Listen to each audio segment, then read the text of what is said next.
Okay, there we are. Let me send you the link. Fantastic. Thank you. Yep. Copy. Okay, and then I will give you back. I'm just going to put it in the chat. Excellent. I see it right there. And then, Thank okay. you. Can you see it?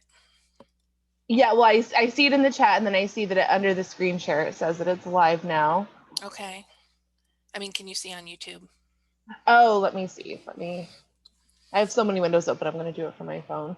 Okay. Yeah, it looks like it's working. Excellent.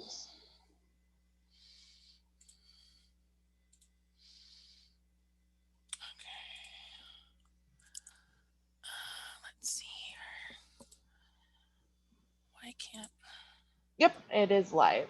Excellent. Okay. Thank you. So, okay, here I go. Or, why is it not? Whoops. Dang it. Make host. Yes. Okay, so I made you the host. Now let's just make sure that the YouTube is still working. Yep, And it I looks just, like.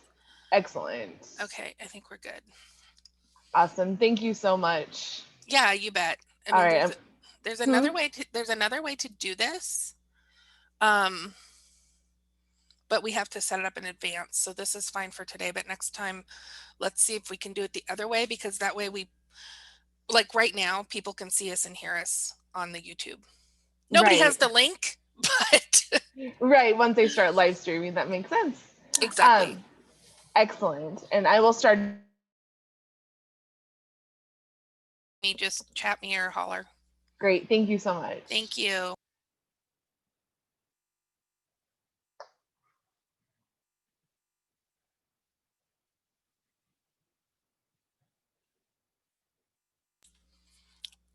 Did you put the link for the YouTube on our Facebook page? Do you want me to put it over there?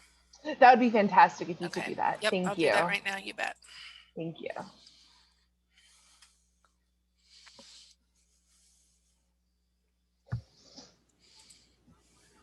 Hi, can you change my identity from Lee to Paula, please? Yes, I can do that. I wondered if I would need to do that. Thank you. No, thank you.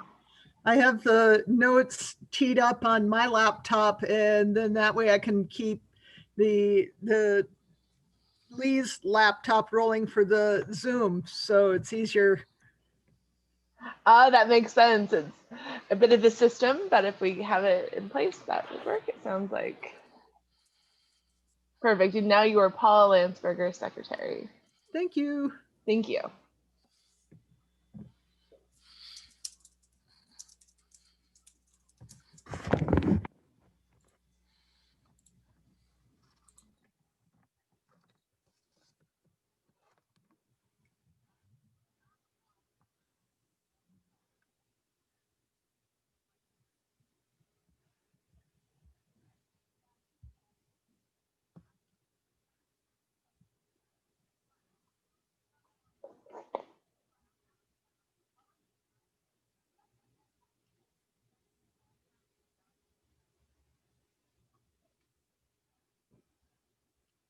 Good morning, everyone. You'll probably hear this update several times as people start to file in.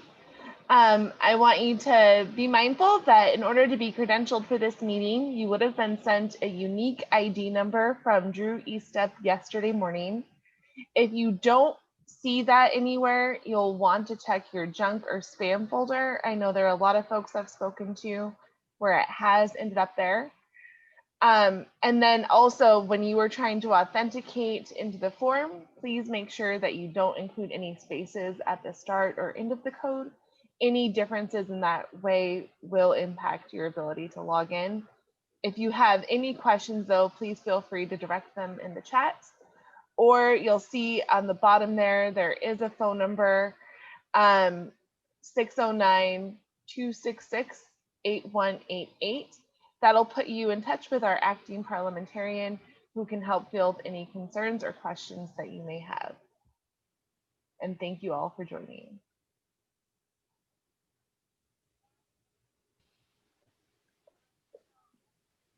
Hello, can you hear me? Yes, I can hear you.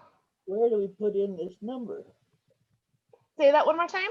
Where do we type in our number? Sure, I will add that link to the chat for you, so you can access it if you can't find it in your email. So one moment here. The number in my email, and I don't know where to type it in.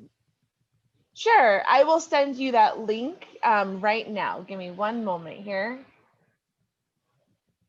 You just click on that link. I think the link is what she's not able to find. So hold on one second here. At the moment, I can minimize this, I guess. I have it handy if you need it. That would be great. I have a lot of tabs open. So Yep, no worries. much appreciated, Joanne. No worries. This is Nola. I signed in and used the link and signed it in before I joined this meeting. Does that still work? Yeah, that should still work since you are in the meeting and it's only able to be used once. So you should be in great condition there. Okay, good. Thank you. And if you all look toward the chat, Joanne sends the link of where you can log in to verify and sign in.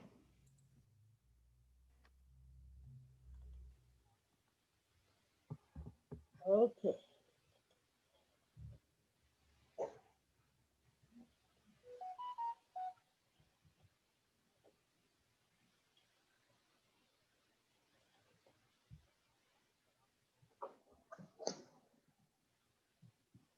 I have to say, I love that I can see everyone's name because then we all know who we are. That is a really nice benefit. Yeah, I'm not seeing a lot of people calling in on their phone, or if they are, they change their name on it. I know, So I love it.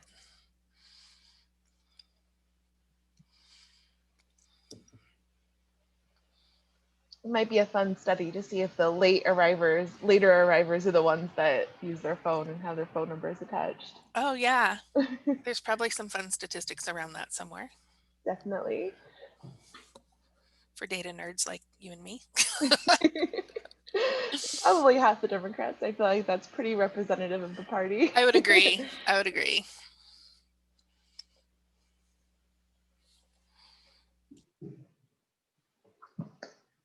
I think a few people have joined since I made the previous announcement, but just to sound like a broken record, if you can't find your unique ID number, that's what you'll use to authenticate yourself so we can credential and make sure that only PCOs are voting and that they only have one vote. It also helps us to recognize quorum.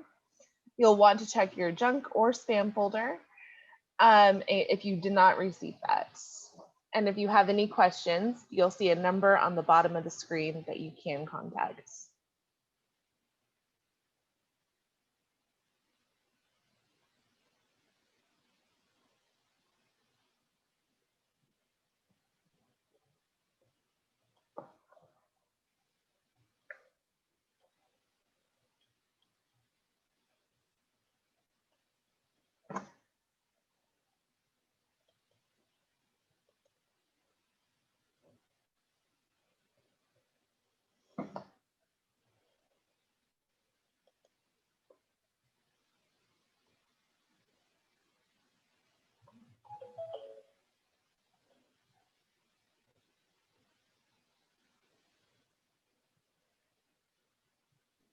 Nicole, Yes, hi Andy, welcome. you have the phone number as 609, not 509. Oh, I thought it was 609. I thought that's what you, hold on. Oh, I must have typoed. If I would have been thinking, I could have thought that, well, maybe that was just a typo on your end. So hold on here. I'm going to temporarily stop my share to get that edited. Okay.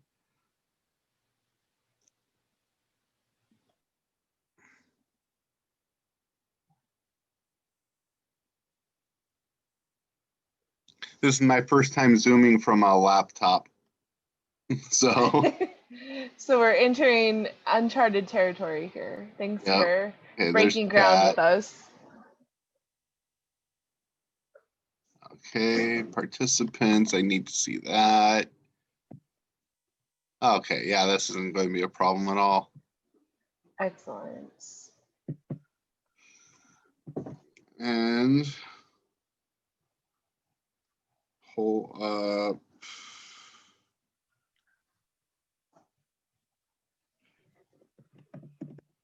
And opening sheets.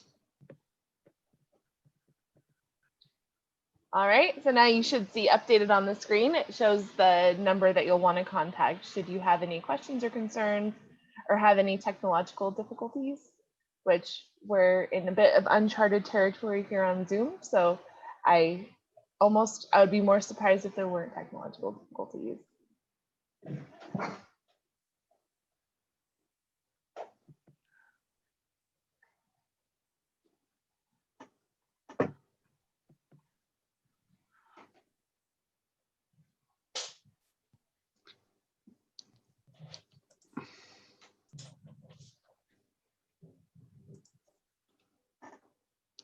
Okay. Hello, everybody. Hello, welcome. How are you? Okay. Okay, I will be right back.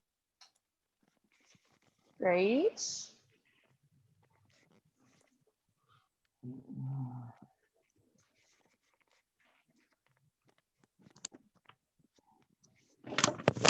So I'm using my husband's computer. No worries. What is your name? And I can go ahead and change your identity on here so we know who you are. Sherry Robinson. I sent a chat to everybody. Oh, great. Okay. Thank you, Sherry. Go ahead and get your name changed. Yeah, we had an electrician doing some work and my power, the circuit is in my office, so. Understandable. Marion, Yeah. the email that was sent from the county party with the link to sign into the meeting with the credential code that Drew sent out, that also has the link on voting. And how So I've got to go out of this you would need in to, order to vote. correct. Oh, what a pain. Yeah, it's a brave new world, my friend. Or can we use the second computer? You could use a second computer if you wanted to, however, whatever works easiest. You don't have to leave the meeting. You just need to be able to access a browser to click on that link or do it from a smartphone. I don't have. So what I know you don't, Marion. Yeah. So what I'm doing is I'm on my smartphone for the meeting, which will allow me to go around the house doing housework while I'm listening. But when I get back to the vote, I'm going to go to my laptop. That's my plan. Okay. So Marion, if you're not able to access a browser while you're in the Zoom meeting, we can help you with that. Okay, because I don't have a smartphone. No, I know you don't. Can't you just minimize the meeting and use the? Are Right. you? You can. There is a button up in the right-hand corner that says View, and it gives you options, and you can go out of full screen mode so that you can move Zoom out of the way to get to your, say, emails, or that's what I'm doing. Okay, I'm only on a partial screen right now. Right, so that you can click at the top of Zoom where, I don't know what color you have, and you can drag that down somewhat so you can see where your desktop is and wherever you keep your emails, and get into the email that you need to click in to get the link you need. Well, I just lost the picture here. So Marion, I'm going to send you a chat in Facebook Messenger. Okay. Okay. I'm sending an answer to that question in the public chat as well. Okay, I'm gonna call. Thank you both, Andy I and just Joanne. lost my host. I'm sorry, Marion, what is it that you lost? Any picture of the chat screen or anything. It just says Zoom. That's it. Oh, my guess is that it's collapsed at the bottom of your taskbar. So if you take your mouse, Marion, and hover it at the very bottom of your screen, you'll likely see the blue logo with the video camera for Zoom. If you click on that, I would venture to guess that will make the screen larger and you can access the chats. Okay. Yeah, here we, God damn it.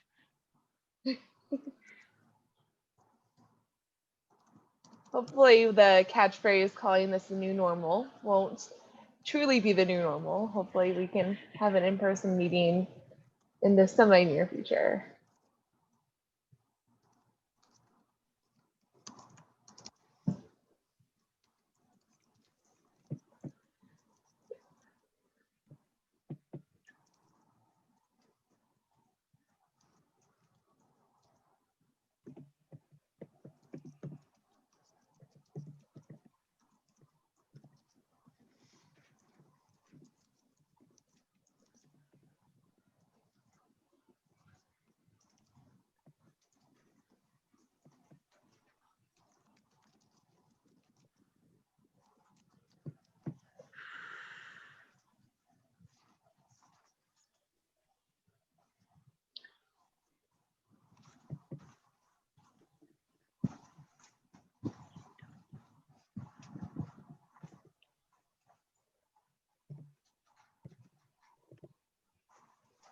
And for those of us who have joined or maybe missed the first update, you'll see first that there's a chat in the chat box, one from Andy and one from Joanne. Andy is mentioning about your UVIN number, that you need that to cast your ballot. That unique number should be in your inbox that you use for your PCO status. If you haven't seen that and it's not in your junk folder, you will want to text Andy at 509-266-8188. That number is on the screen. And then should we need to vote on anything, the link is included in the chat from Joanne as well. I'd also like to mention that I know in our standard meetings when we meet in person, there's normally an opportunity to donate at the start of the meeting to help defray any costs that may come as a result of the meeting space. I hate this thing.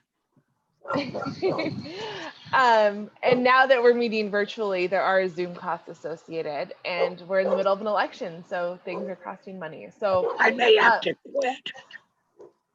Pardon, Marion? I may have to quit. I can't. Marion, check your Facebook Messenger. I offered you a way that we can work together to make this work. You can't get there? The screen, it won't work. Oh, shoot. If you press Marion on your keyboard in the very far upper left, there should be an escape key. If you press that, it'll say ESC. It should minimize the screen so you could access your Facebook. Well, it completely kicked me out of the meeting. I don't know what's wrong. Well, the bright side is, Marion, we could still hear you, so you are in the meeting. You just can't see the screen is what it sounds like. No, I can't see anything. Okay. Joanne? Yeah. Do you want to talk her through it? Through what? Through which part? Getting her screen back. You're on a laptop, right, Marion? Yes. Okay. So what I want you to do is see the Alt button on your keyboard and the Tab button. It says ALT and then the other one. So put one finger on the Alt T and the other one on Tab, and then just tap Tab, and it'll bring up all the windows that you have active. And you can tab to the Zoom meeting and it will relaunch the screen for you. Does that make sense? If anybody loses the Zoom meeting, because if you minimize it, sometimes it's hard to bring it back up. Just put one finger on one of the Alt buttons, ALT, and then tap on Tab and it'll bring up all your active windows. I'm assuming you're on a PC and not a Mac. If you're on a Mac, I can't help you because I don't know Mac. Somebody else would have to help you with that. But this will brings it up, but then I try to tap and get into it, and it kicks me back out. Once you click tab, you just need to tab to that window. I'm so close to you. I wish I could just go over They're your house all and show you. tiny little windows. Yeah. Can you see There the we one go. You have to, Yay! you have to hit the space bar. Okay, there you go. Hey, can anyone signed in with a phone number? Can you message me your name and I'll change your name to reflect who you are? Thank you, Andy.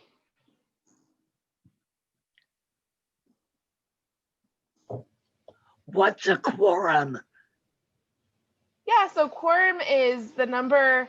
So in order, when we're voting, we need half plus one of quorum. So when we have people, we'll register how many PCOs have signed in. Let's say we have 50 PCOs signed in, then we would know that we would need 26 to reach that majority. Okay, because it looks like we're up to 43 at this point. Yes, and then part of that is signing in on the back end, that link that we sent you to be able to be credentialed. That way we know it's just PCOs that are voting as well.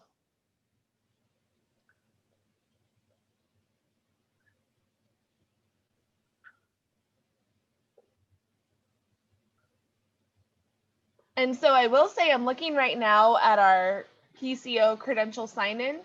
I'm seeing that we have 33 responses, but as Marion very astutely mentioned, we do have 46 people in the room.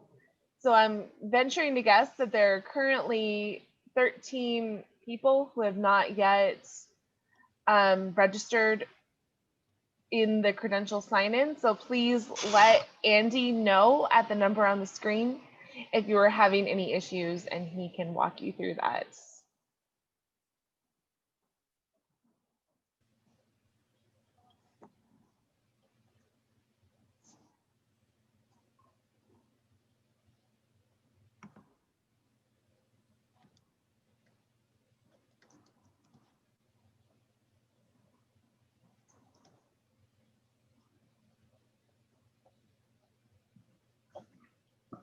No.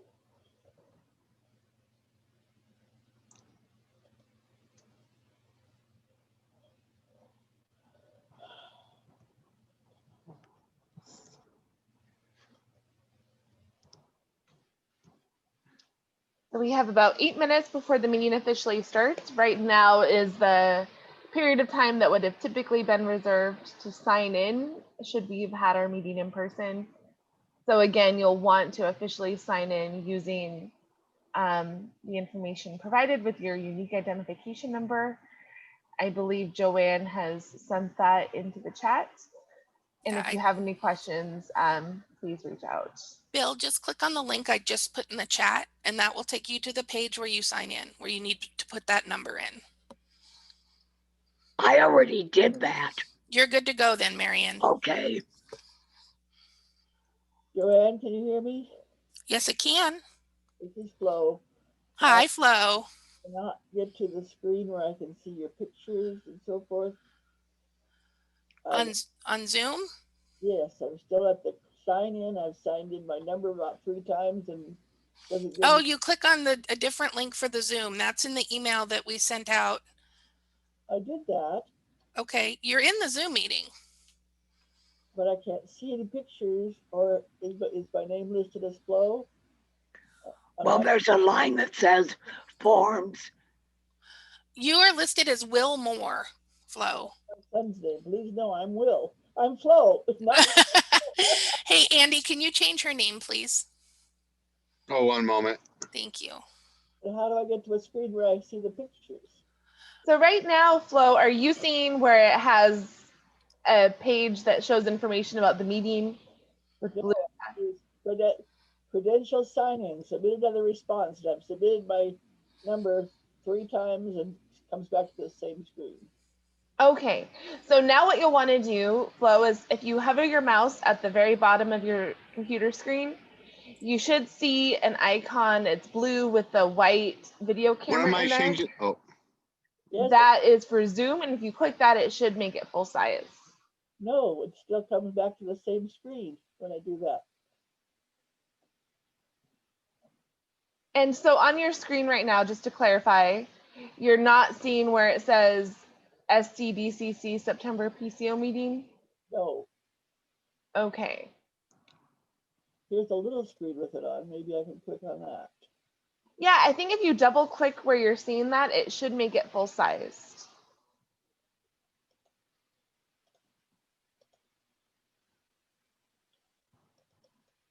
No, not yet. This says can't find your unique number, questions, and all that. Oh, so if you on that one, if you click in the upper right hand corner, you'll see there's like it looks like a minus sign. It's next to where it has the X to exit out. If you click that, it should minimize that screen and you can see whatever it is behind there. Nope, that doesn't work either. Oh no. I can get back to the email, but wait a minute. Maybe I've got it here. No.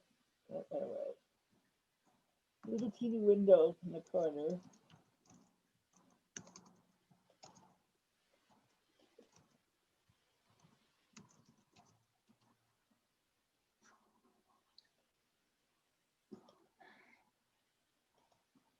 And we have about 4 minutes before we'll get started here.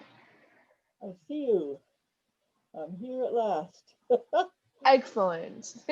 Glad to hear it, Flo. And your name is Flo now, so thanks for getting that changed, Andy. Okay. And we have 43 folks who have signed in through the credential form, which is pretty solid. We have 45 in the room, and I know a couple of the folks in the room are guests. But if you have not signed in yet using your unique identification number, please reach out using the number on the screen, and Andy can help you with that. Number on the screen. What number on the screen? Sure. Are you, let me see here. I have my PCO credential sign in on my screen and I can't get anything to enter on there. I can't enter my code. Have you entered your code yet before? Because if you already have it, may lock you from doing that again if you've already successfully entered it. No, I haven't. That's what I'm telling you. I can't enter it. It won't let me enter any numbers or anything on that screen. Oh, how frustrating. Okay. Let me open it up really quickly and see what the issue might be. Just a second here.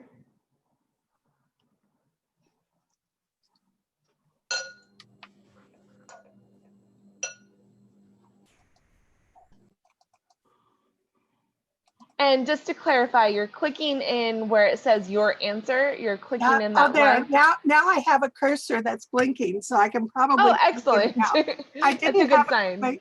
Now the cursor's gone again. I'll try it again. Sounds good. Are capitals important? Oh, it just disappeared off my screen. And capitals are important for it. And if you have spaces that you include that are not part of the code, that would matter as well. Oh, now it just clicked off my screen again. Okay, are you using a laptop? No. Oh, okay, I was wondering if you were bumping the mouse pad.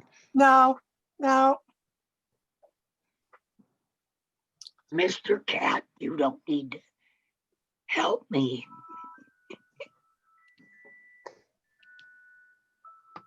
I hear some Harry Potter.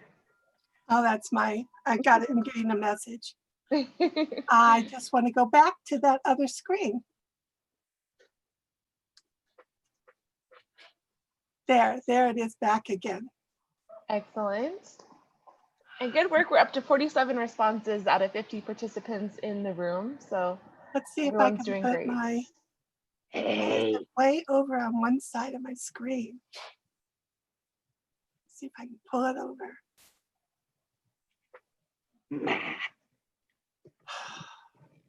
Oh, now it's disappeared again.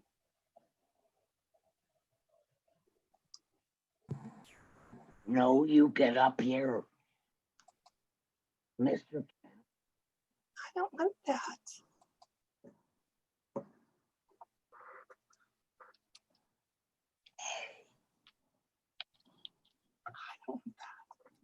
Why is this showing up? My cat wants to join the meeting. Make sure your cat has some PCO credentials to log in then, Marion, if he wants to vote.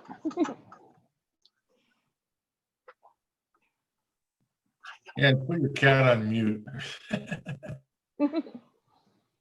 Why am I getting Nicole Winters email on here? Be my proxy. Yes. This is so. I have Nicole Winters' email up on my screen. Me too. You do too? Why do I have that? I want to go back to where I can put my ID in.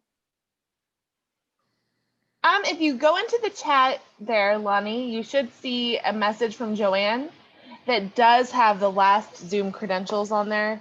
That should be what you need to be able to get in. Oh, Rebecca Googled me. I don't have anything from Joanne. Oh, there's Joanne's. Let me see. Okay, let's see if it'll let me put my ID number in.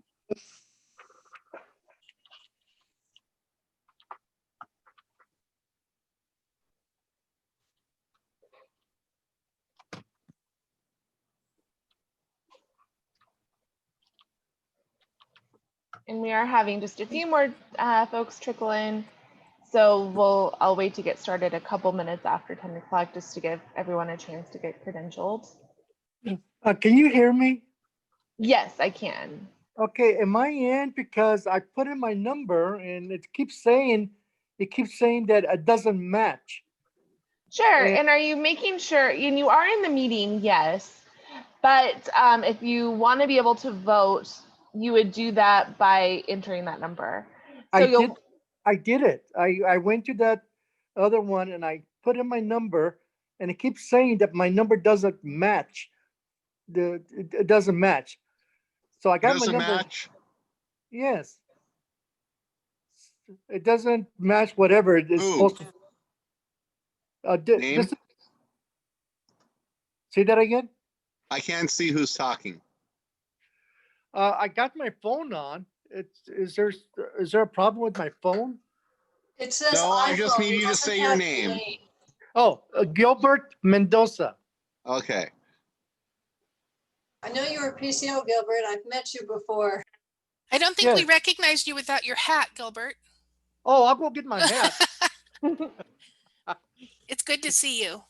Good to see you too. So you can see me now? Yes, we can see you, Gilbert. Oh, okay. So am I all your right? one is iPhone. Okay. So I'll change your name.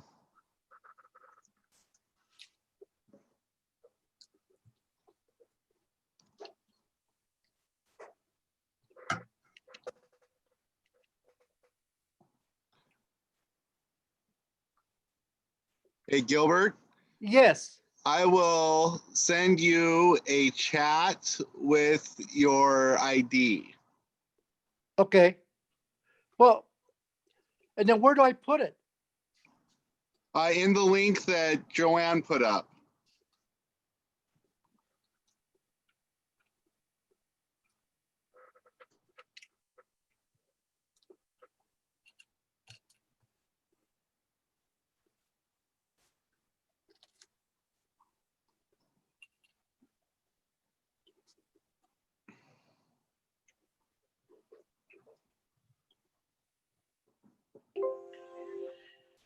I'm having the same problem, Cynthia Hamilton.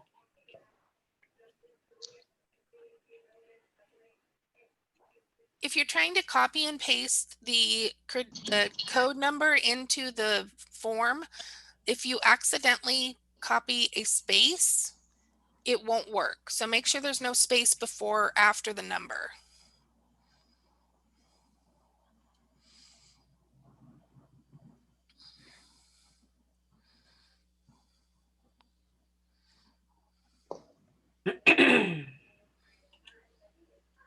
And we'll give just a few minutes here for everyone to trickle in and to get their information updated into the form. I know that with technology, we're of course going to be facing some challenges. So thank you everyone for bearing with me on this and fighting through the new world that we're living in right now. Thank you. Okay. So would I be able to vote now, or, I mean, how do I input my ID number?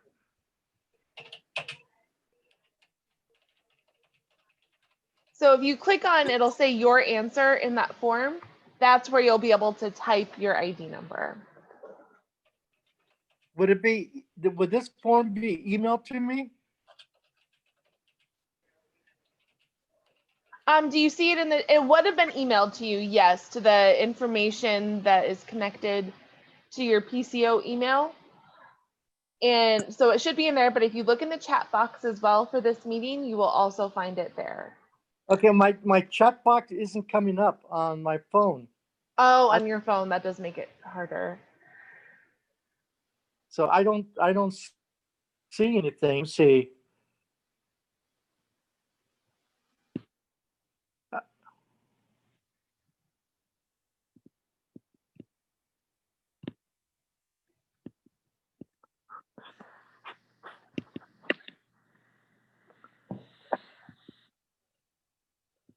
Gilbert, do you have also a laptop that you get your email on, or you just do it on your phone?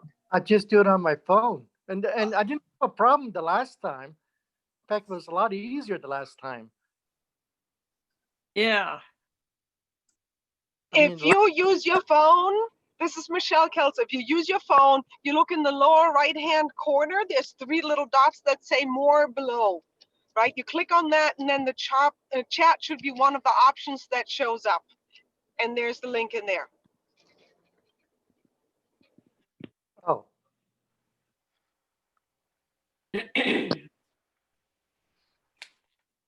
But chat doesn't go back. It only starts from the moment you start it. No, it doesn't, because I just logged in and that was in there a few minutes before I looked. Sorry. Yeah, I'm going to keep putting Cynthia, the I'm link going to to find register. yours. I'm going to keep putting the link to register in the chat from time to time as new folks join, so they can make sure everybody sees it. We can't even use the screen. So I apologize for sending it to those who've been in the meeting for a while, multiple times, but we want to make sure everyone has access.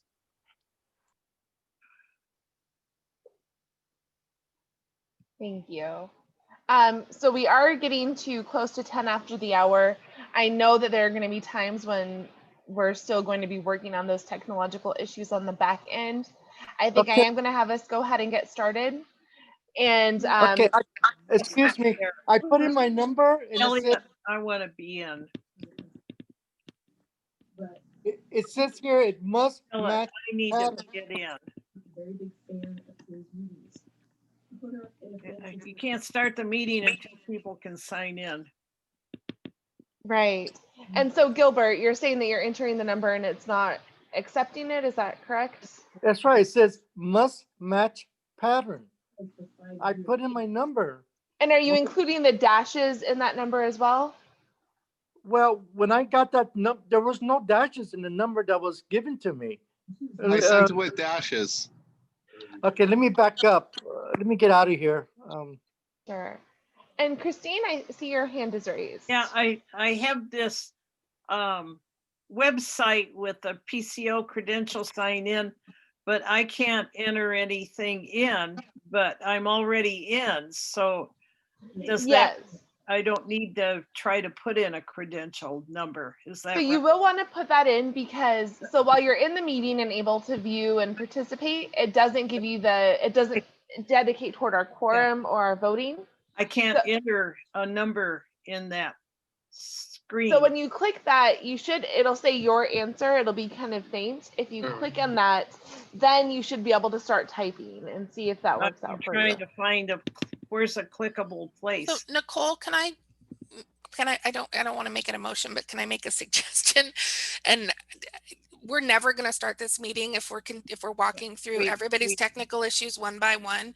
Would it be possible to have everyone just reach out to Andy to help and mute everyone, and then Andy can help everybody one by one? That way we can get started. I can't text. Yeah, no, I agree. I think that's a good suggestion, Joanne. I think that's bad. I think it should be a motion so it can be voted on. We need a motion to start the meeting, Christine? I don't think so. Allow people, people are trying to access. Look, I understand that. And that's what we're trying to do is help everyone. We want to make sure that everybody gets the help we need, but we need to honor people's time as well. We can't start the meeting until those who are present are able to participate.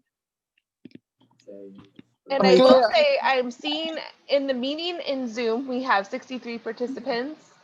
And on the credential form, we have 64. So I'm assuming that there are some who are watching on the YouTube live stream who are also logging in to be credentialed for this meeting. I can't enter anything on this screen. It's frozen. Okay. Christine, would you be able to, and you said you're not able to reach out to Andy via text? Why can't we verbally give you our access code? If you want to send that in a private chat, I think that would be fine if you wanted to send that to somehow me. I'm in. Yeah, I like that. That's a good suggestion, everyone. Send in your code in a private chat. And if you wanted to send that to Andy McGee, he could go ahead and get that input for you. I tried that. I can't click on his. Oh, here we go. Yeah. Thank you. What's the phone number for McGee? Yes, that should be on the screen, I believe. Let's see here. Let me make sure it's on the screen. Yes. 509-266-8188.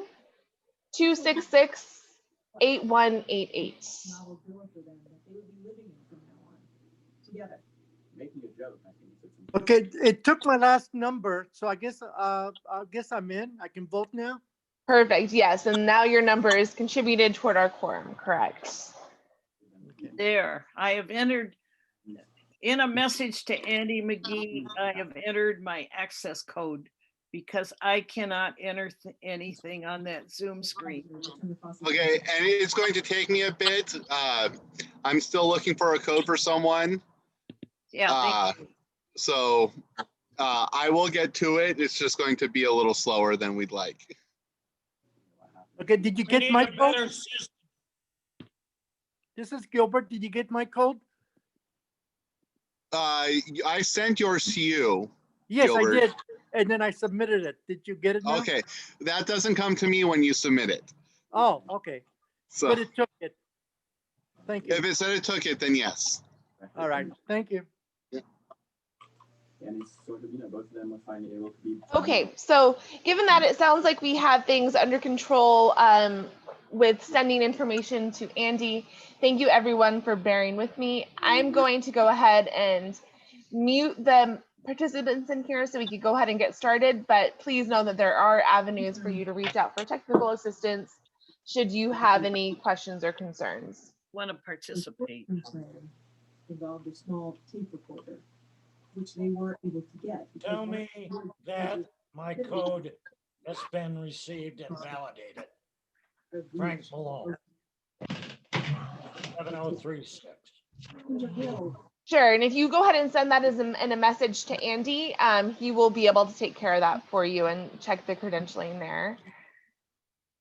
All right, so again, I want to thank everybody for your time. It is 10:13 a.m. where I will now call this meeting to order.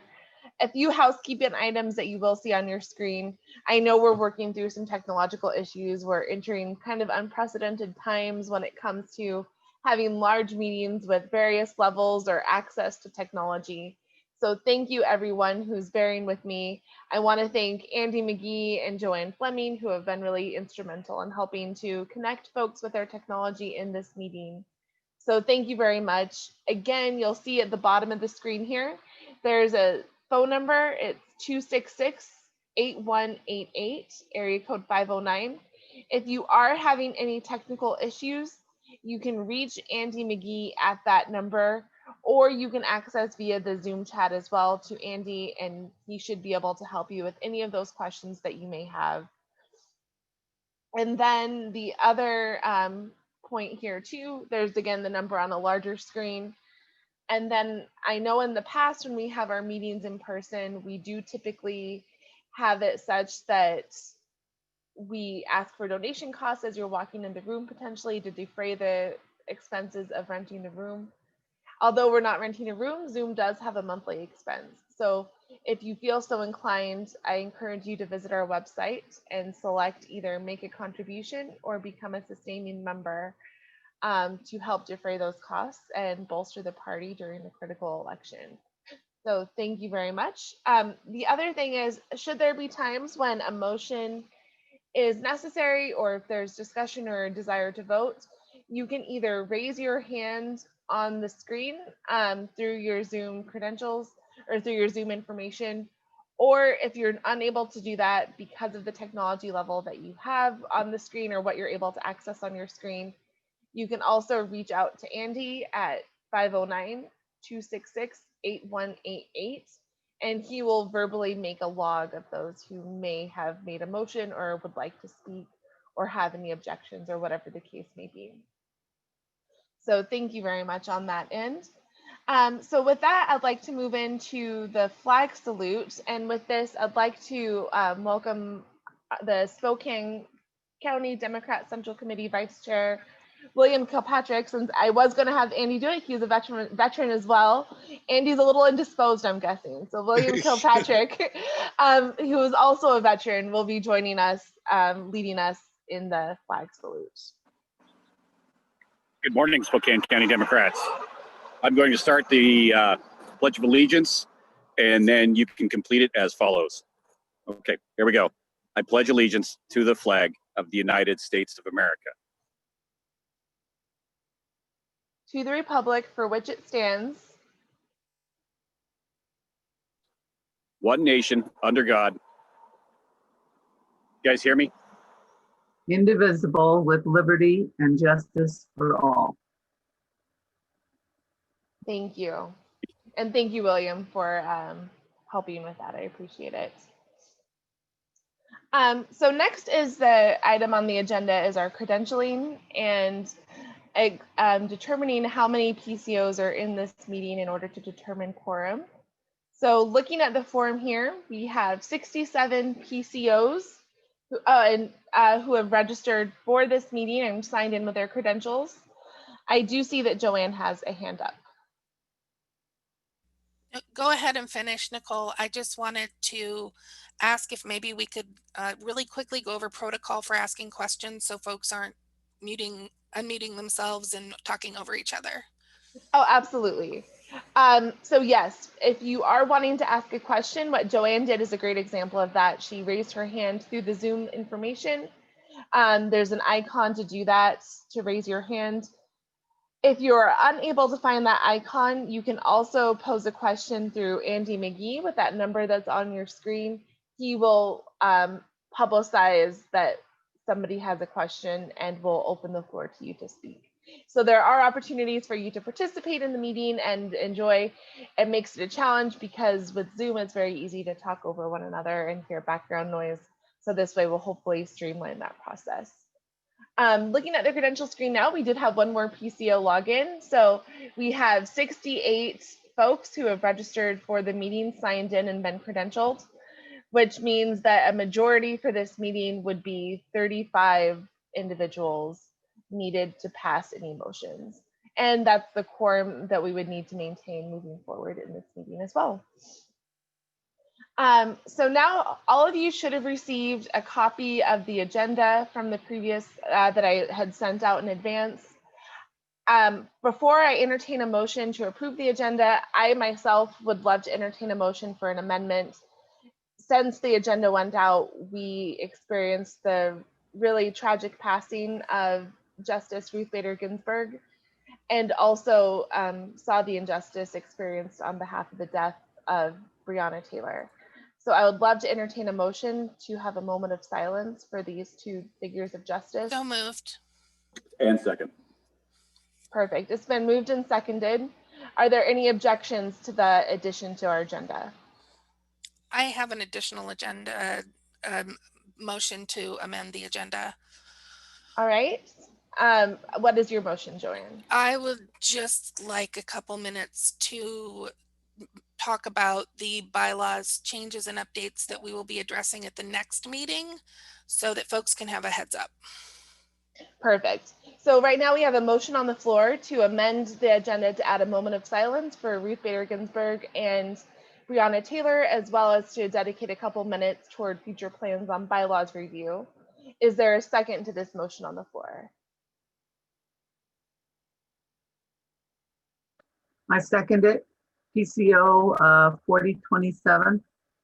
Thank you very much. It's been moved and seconded. Are there any objections to moving forward with those amendments to our agenda and approving the agenda as with those amendments in place? Excellent. With no objections, we'll consider the agenda accepted for the duration of this meeting, which allows us to, let me pull up the agenda as well. One moment here.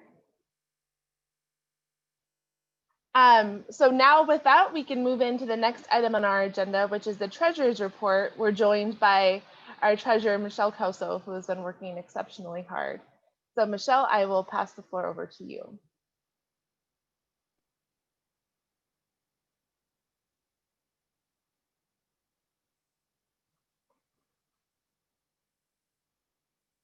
Let me see. If you're speaking, Michelle, you're on mute. Let me see if I can unmute you here. No, can you guys hear me now? Now we can, yes. Okay, but I can't hear you. Hold on. Okay.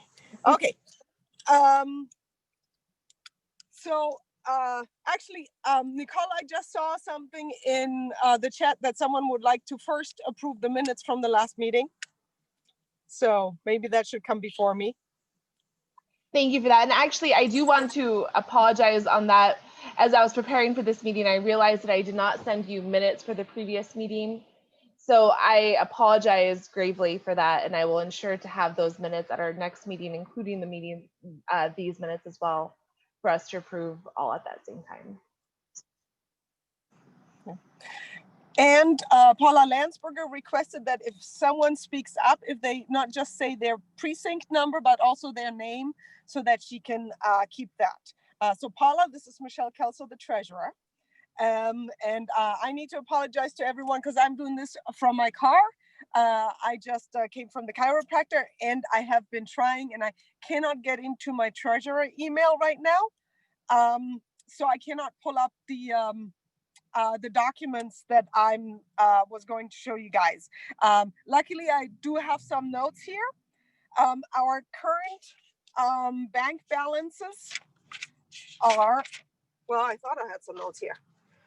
So in our non-exempt account, we are at just over $49,200. In our exempt account, we are sitting at 7,700 and some change, but the rent for October is going to come out within the week. They said the check was sent yesterday, so they should be taking that out next week. The Drumheller account is sitting at $18,283, if I remember correctly. And we should be getting some interest here next week. Financially, we're doing okay. I did some research between 1 June and yesterday. We have received $15,500 in donations.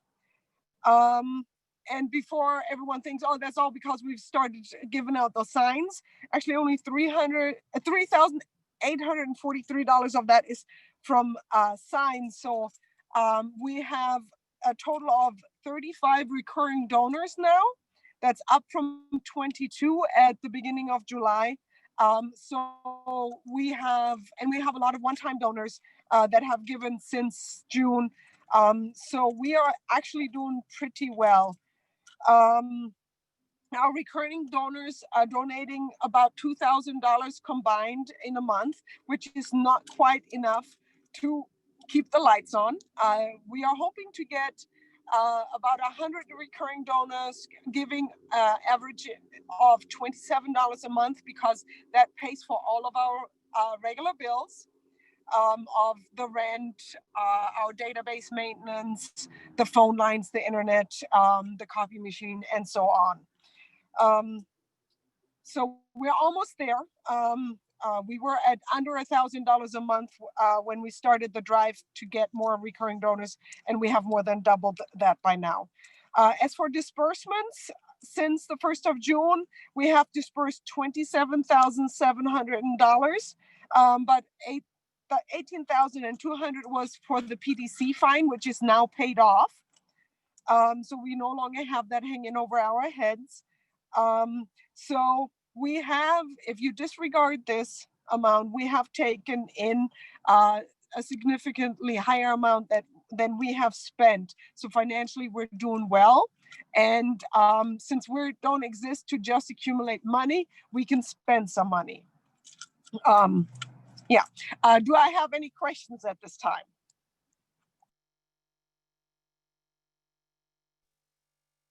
Hi, this is Christine Clark, precinct 7009. Can we donate from our bank with an ACH transfer? I don't think you can. However, if your bank allows you to do an online bill pay, then you could do that. I receive checks that are produced by an online bill pay from 3 different donors every month. They do arrive like clockwork. So if you wish to do that instead of using a credit card, that is a possibility and it will work.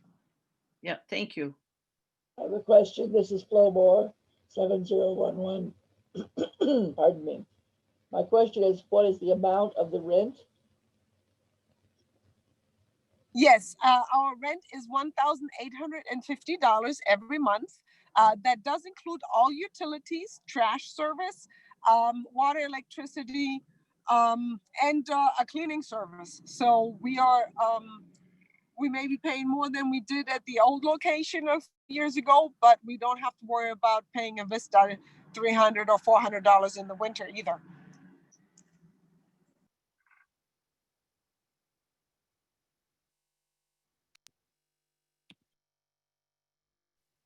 Great. I'm not hearing any other questions. Michelle will be getting some more thorough kudos later, but I did want to give a huge thank you to Michelle. She has been working so hard and researching PDC policies to make sure that we remain compliant. So I feel really secure that she is an excellent safeguard to, now that we have paid off our PDC fine, to ensuring that we will not receive another. So thank you very much, Michelle. And yes. Oh, Nicole, I wanted to let you know that on Thursday, Shirley doubled my pay. So be prepared for that one. Sounds good.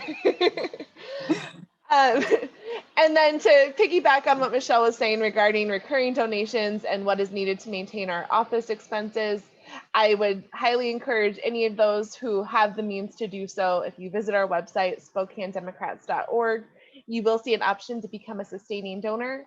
We are actually working right now on an incentive to work on a plaque that includes all of those who make lights possible through our recurring donations, that will be hung inside our office as a commemoration to your dedication to maintaining our party's access.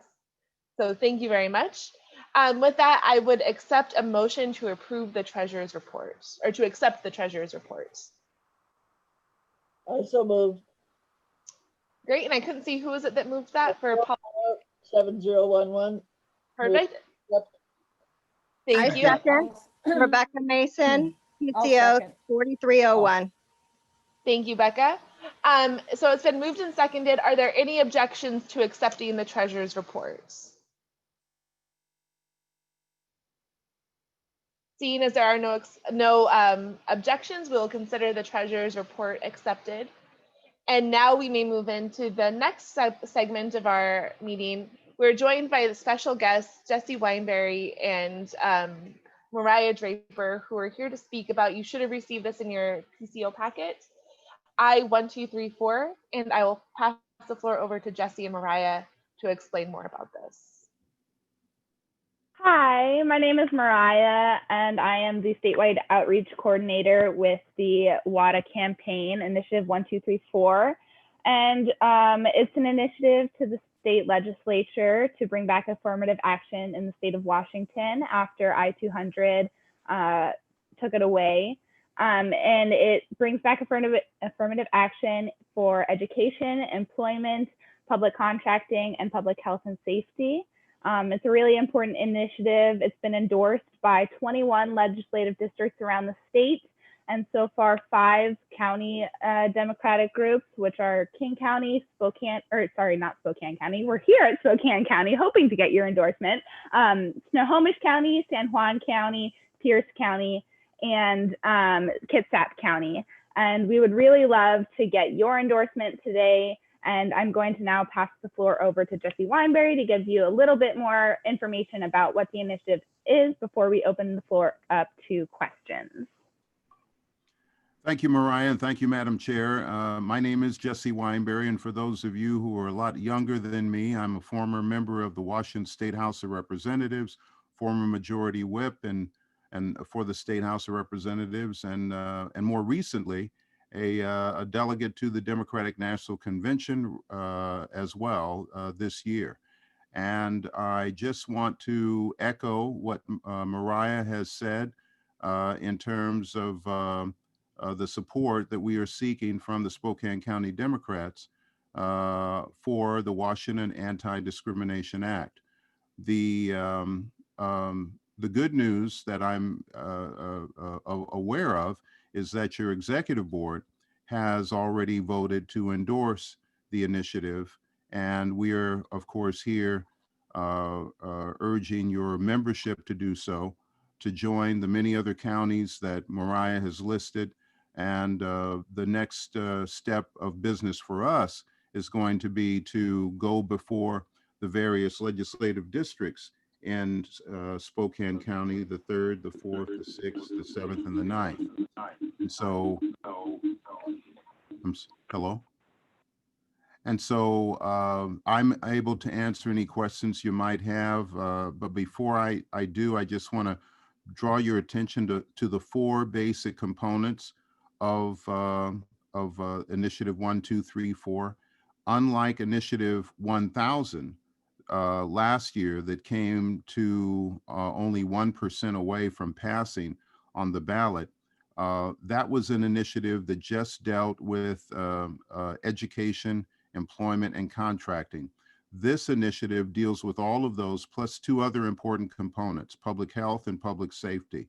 Public health, it calls for every citizen in Washington State to be provided the necessary vaccines of their choice at no cost. And when it comes to public safety, it echoes the Democratic platform in its call for a ban on the chokehold and the carotid hold and other illegal discriminatory uses of police deadly force on citizens.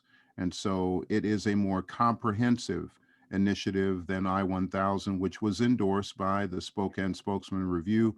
But we're seeing a groundswell of even greater support for this initiative because it does help people in so many ways. And with that, again, I thank you for the time and look forward to your questions.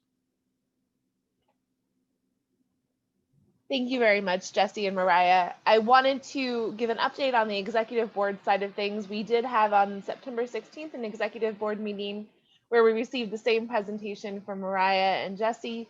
As an executive board, we decided that given that we were in short succession to our PCO meeting, we were fine to bypass the endorsement committee to bring this to the larger body. As an executive board, though, we did encourage the endorsement of this initiative. And so with that, I will open the floor to any questions. I move to endorse. Excellent. We have a motion on the floor by Elliott Fabric. Is there a second? I'll second. Joanne Fleming, PCO 3109. Sorry, I muted myself before I got. Thank you. It's been moved and seconded. Are there any objections to passing our endorsement for Initiative 1, 2, 3, 4? Let's see. Are there any objections? Excellent. Seeing as there are no objections, we will consider this motion as carried.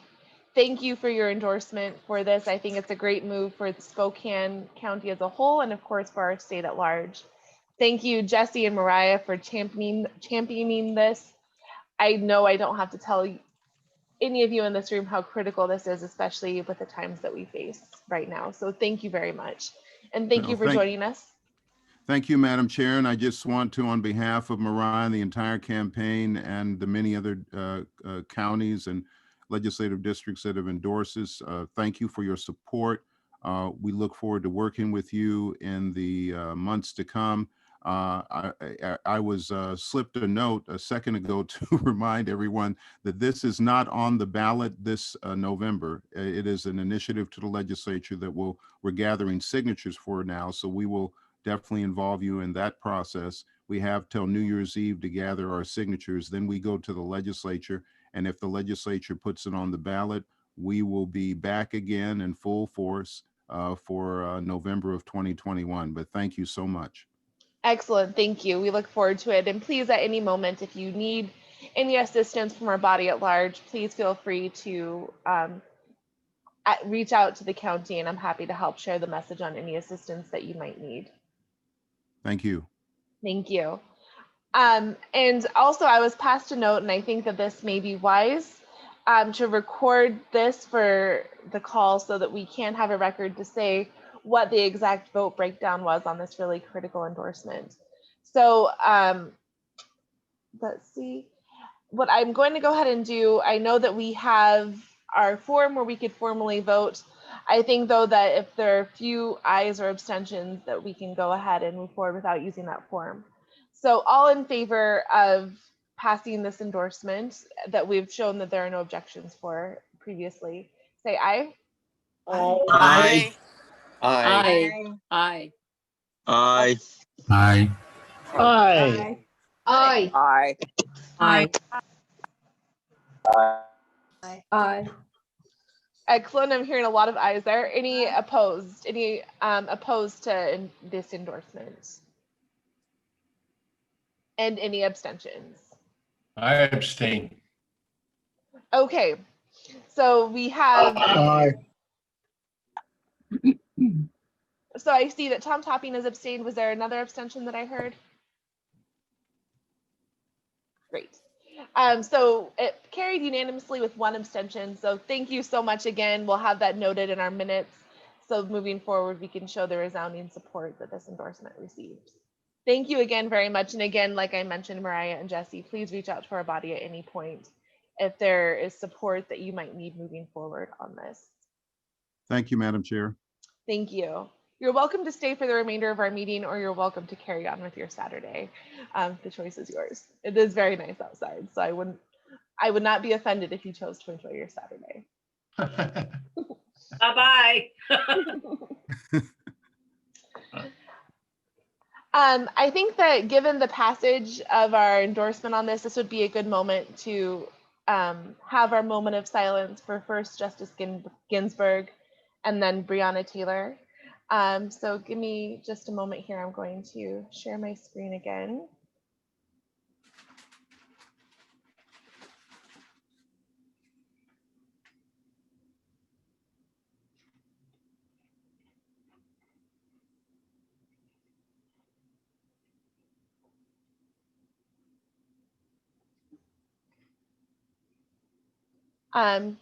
So now if everyone can mute their microphones, we will enjoy a moment of silence for the late Justice Ginsburg.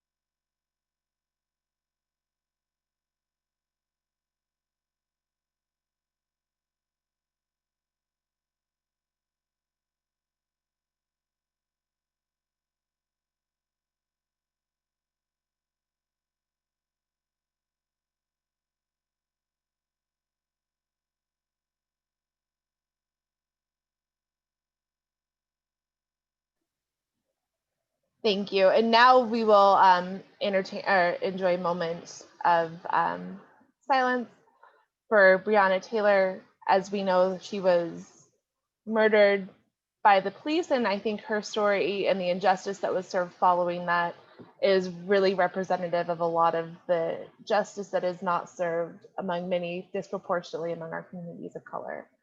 So we'll enjoy a moment of silence for Breonna Taylor and all of those she represents as well.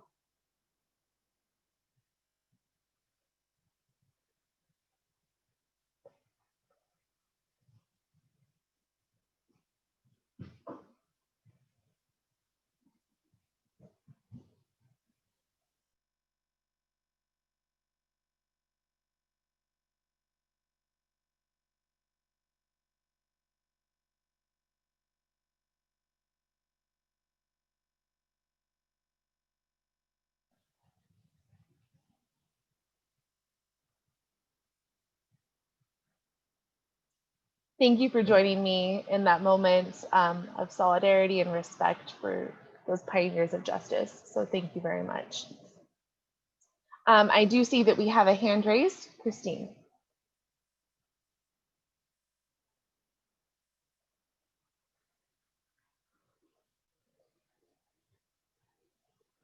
And Christine, it looks like you were on mute. If you can unmute your mic so we could hear your comments.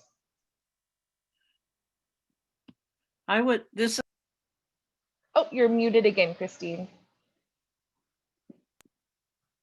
This is Christine Clark, PCO, precinct 7009, south of Deer Park. And I'd like to introduce two motions.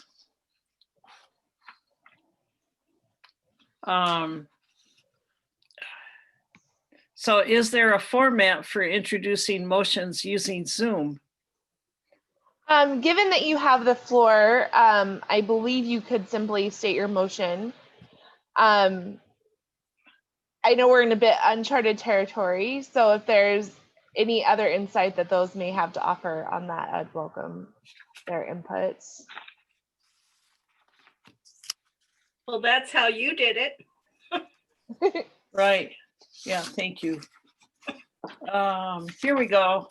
Okay, so verbally, I do appreciate improved support for our Spokane County Democratic Central Committee meetings. Today, I move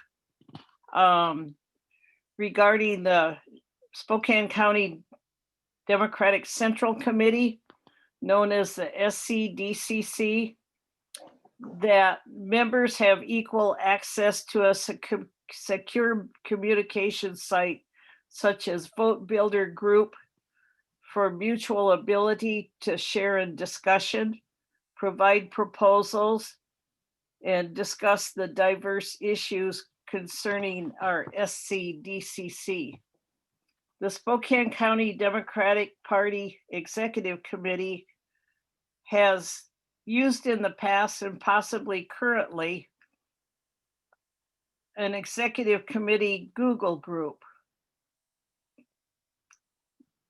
I move that each Spokane County Democratic Central Committee member, whether elected or appointed or otherwise serving, shall receive a confidential access directory of all members of the Spokane County Democratic Central Committee, and that each be granted by the chair the ability to access other members by at least one method of contact: mailing address, email address, telephone number, in order to allow collegial communication within the SCDCC. That's motion one. Point of order. Yes. I heard two motions in there and explanations in between, so I'm not clear. Yeah. I heard so that's one motion. I'm sorry, that's the way I wrote it. Thank you, Mark. That's okay. That's okay. Yeah. So I would edit that second one. Point of information. Yeah, sorry, go ahead, Go ahead, Andy. I'll yield to Joanne. I say point of order. Sorry, folks. You can only have one motion on the table at a time. Yeah, well, that is actually supposed to be one motion. I have a second motion. So I edit that after. Yes, go ahead, please. Sure. I was going to say, before you carry on with your second motion, let's, as a body, address the first motion, and then we can move forward with the second. I'm sorry. Yeah, this is the, so this is all one motion. So I remove that. I move that for the second paragraph and use, and furthermore. Okay. Each Spokane County Democratic Central Committee member, whether elected or appointed or otherwise serving, shall receive a confidential access directive. Point of order. Yes. Order of order. Bill Foreman, 3200. I don't think that this was included in the agenda, and there should have been a motion to include this when we were adopting the agenda. I'm sorry. I have had, I don't know about others, but I have had limited access to the officers and to the usual communication for the Spokane County Democratic Central Committee for several months now. And I have called the headquarters asking for a reply. I have sent an email to our chair asking for a reply on how to introduce this motion, Mr. Foreman. So I don't know how many others have been successful in reaching our executive committee of our party, but I have not been successful. Okay, Elliot, sorry, go ahead. Go ahead, Andy. I think you might be. So point of information, all the email addresses for the PCO should be included on the county website. The county website, are they not? No, they are not. No, they're not. You can get them from the auditor's office. I know that the third LD and I believe maybe the fourth LD, they are on our websites. However, there has been no second to the motion, so discussion is out of order. Elliot, put that in the chat. Trying to make a second. So let's okay, go so ahead. Please don't yell. Okay. If everyone would raise their hands like we talked about at the beginning of the meeting, that would be great. My esteemed retired attorney friend. Excuse me, one moment. Excuse me, I'd like to first get order to the meeting to say, before we move forward, I think we definitely should have a second to the motion so we can entertain discussion on the floor. So we do have a motion by Christine Clark on the floor. Is there a second to that motion? Yes, there is. Frank Malone, 7036. I second the motion. Great. Now we can entertain discussion. I'd like to first reply to your initial concern, Christine, regarding difficulty in contacting the officers. I will say our office has had challenges in terms of opening and reopening. I'll get into this further in my chair report soon. These issues are getting under control, and I think that come Monday of this week, everything will be in order and the backlog will be accessed. So I apologize for the challenges that you've been receiving, and I really hope for a smooth and more seamless and accessible process moving forward. Inaccessibility was never my intention. So thank you for voicing those concerns, and I apologize for any challenges you faced. Yeah, you're very welcome. And now I see that there are a couple of hands raised. Let's begin. Becky, you have your hand raised. Becky Graham.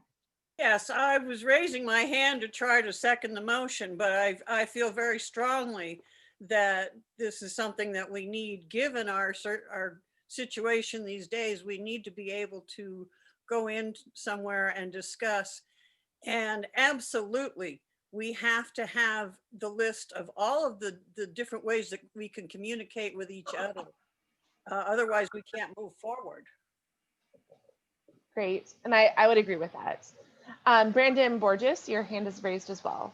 Yeah, I was wondering if Christine could post the text of the motion into the chat I don't know section. how to do that. Just type it. Do you have a text of it, and can you Yes. post it to the chat?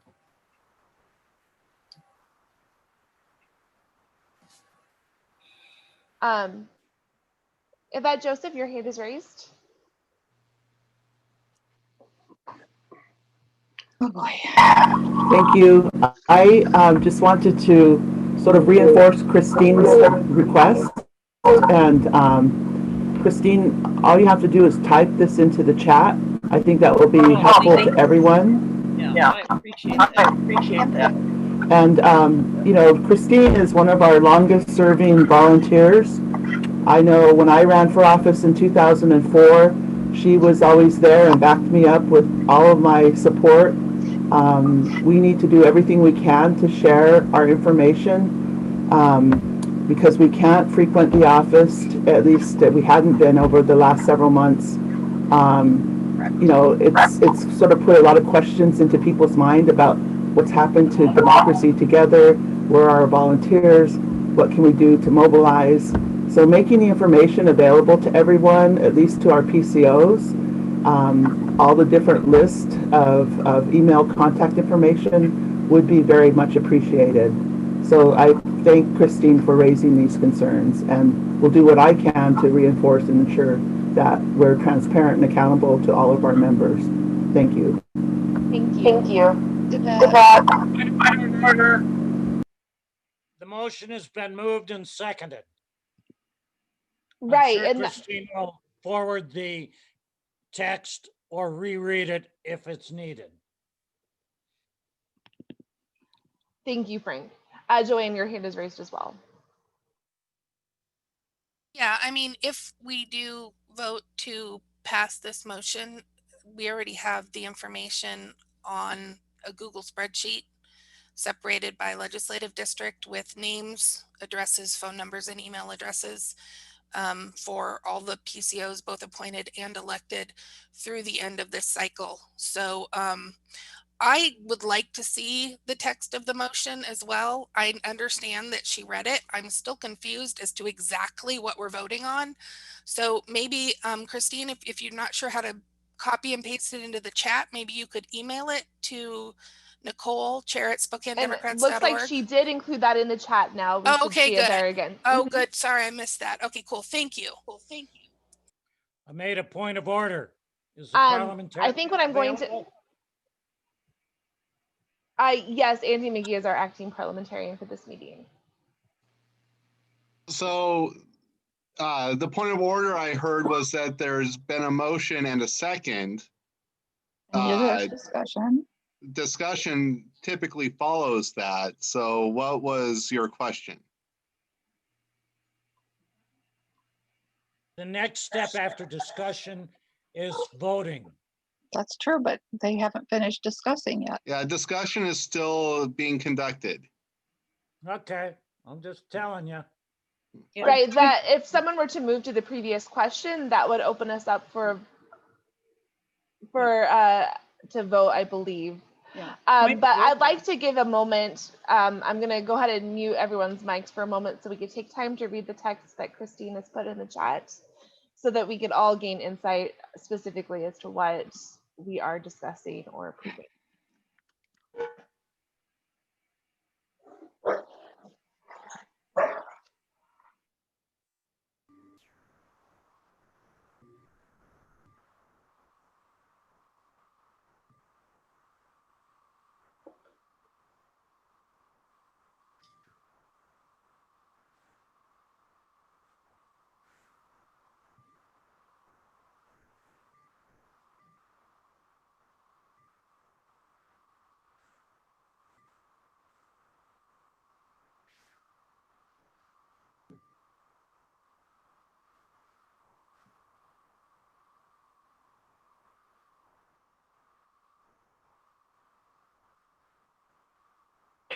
And Representative Riccelli, I see your hand is raised. Yeah, I had a question if Christine would yield to a question. Okay, I just, my question is, when you put things like such as Volt Builder, I just think it's important these motions to either say you want like Volt Builder in there or not. I'm just wondering if you'd take a friendly amendment to remove the such as, and we actually list what you're talking about. I feel it a little bit concerning when we leave things so open in motions on what we're asking our central committee to approve. You're on And mute. Christine, you're on mute. Thank you, Marcus Riccelli. I'm open to suggestions. I wanted to enter this motion to create a discussion so that we can increase our collegiality in our Democratic Party Central Committee. Follow up, Madam Chair. No, I would agree. And I think if we can, I see that there is a question in the chat about PCOs having access to Vote Builder. I know that there is a challenge right now and the simple, in accessing even Zoom and the supplemental links. So I think if we could confirm access to Vote Builder, I would be comfortable taking out such as, so we could confirm that that would be the tool that we would use. I'm learning Vote Builder as we speak, but anyone with more experience than I do at this stage, can you offer any follow-up as to whether PCOs do have access to that? Nicole? Yes, Lance. There are definitely implications as far as with Vote Builder, especially as far as the PDC is concerned. And I would not be comfortable supporting this motion with Vote Builder included. I think that's a whole separate thing, and I agree with everything else, but I think that Vote Builder should be removed. Thank you. Thank you, Lance.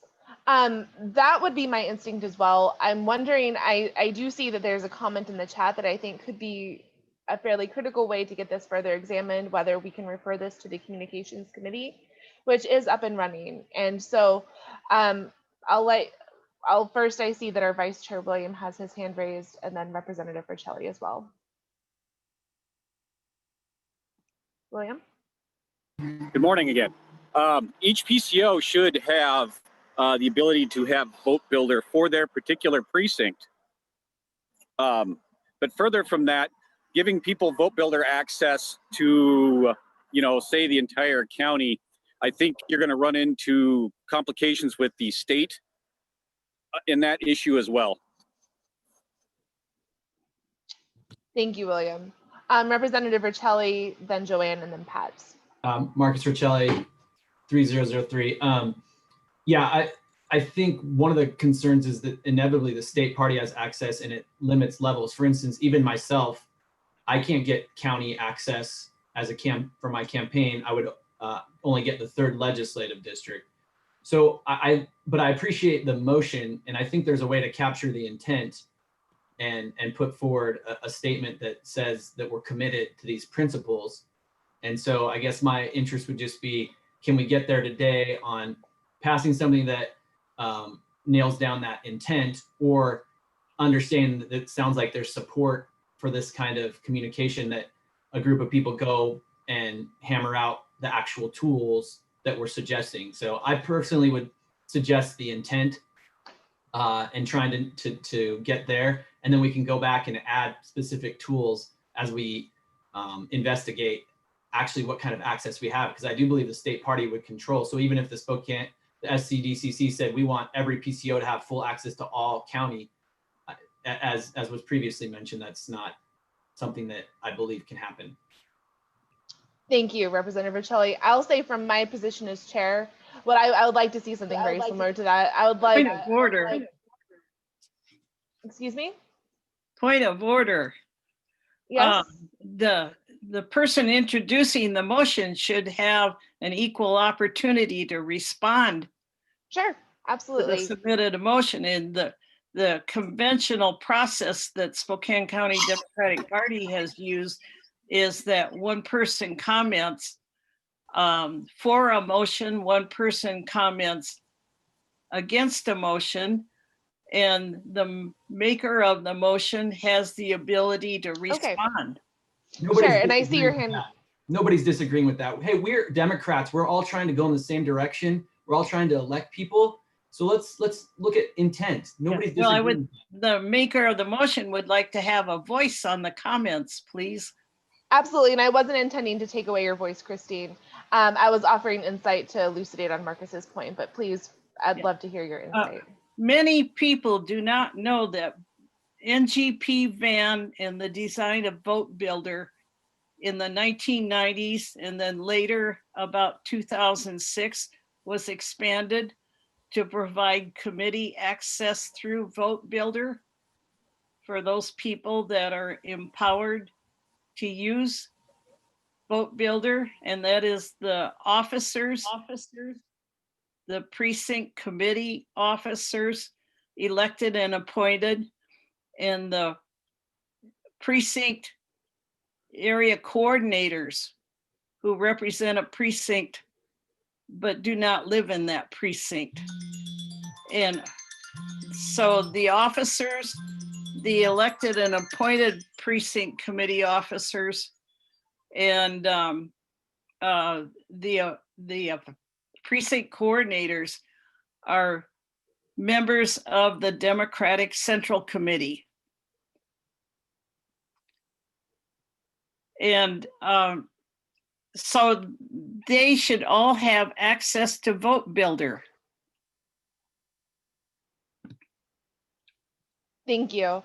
So my take on this, hold on, I'm getting feedback there.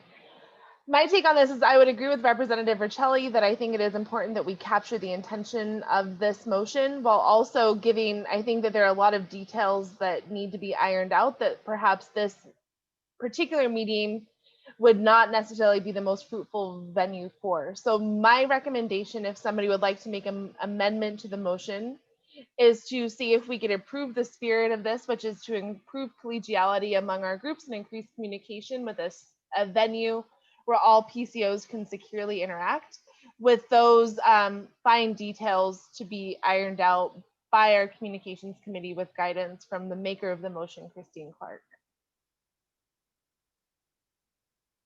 Point of order. There has to be a friendly motion proposed to Christine, and she has to accept it. We can continue the discussion, but we're discussing her motion unless she accepts a friendly motion. Yes, I was proposing the possibility of a friendly motion, Frank. So if you got to propose a specific friendly motion. Yes, Now, I was opening that up to the body for the specific friendly proposal. motion that Vote Builder be available to PCOs for the folks in their precinct. That is the best tool they have to do some groundwork for the party. Christine, will you accept my friendly motion? Christine, you're on mute.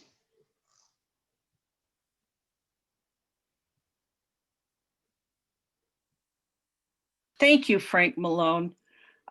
Christine Clark, the maker of the motion, wonders if our body understands the many factors of Vote Builder, which is not only the access to a precinct committee officer or an area coordinator's access to Vote Builder for voters, but also the other opportunities that Vote Builder can provide, such as committee access and committee development, which does not look at the registered voters within a precinct. It looks at the object of the committee, the goal of the committee. And to clarify, Vote Builder is accessible to all PCOs. If PCOs feel as though they don't have access to that, the reason would be if you don't access the platform for 30 days, you need to reset your password. So this aspect of it is already the case, already the status quo. Point of order, Nicole. Point of order. It sounds like she's not accepting my motion. Yeah, no, we're in discussion. No, we're not. I made a. Oh, okay. I don't accept your motion because I think it needs to be expanded beyond the Vote Builder aspect of Vote Builder for a precinct, Frank. It needs to be expanded so that the Central Committee can use Vote Builder for committee building. to enable increasing our Democratic voters. Point of information, Laura Lee Gill, 4010. Yes. Christine, thank you, Chair. Christine, this is Laura Lee. You do remember that Vote Builder is not owned by the Spokane Central Committee. We only can get access to certain items from the state. So if the state says no, we can't make your motion happen. Is there a way that you would amend that to have a committee look into Vote Builder access as you're asking for to expand it and then bring that back to it, and we could accept your motion without that Vote Builder currently?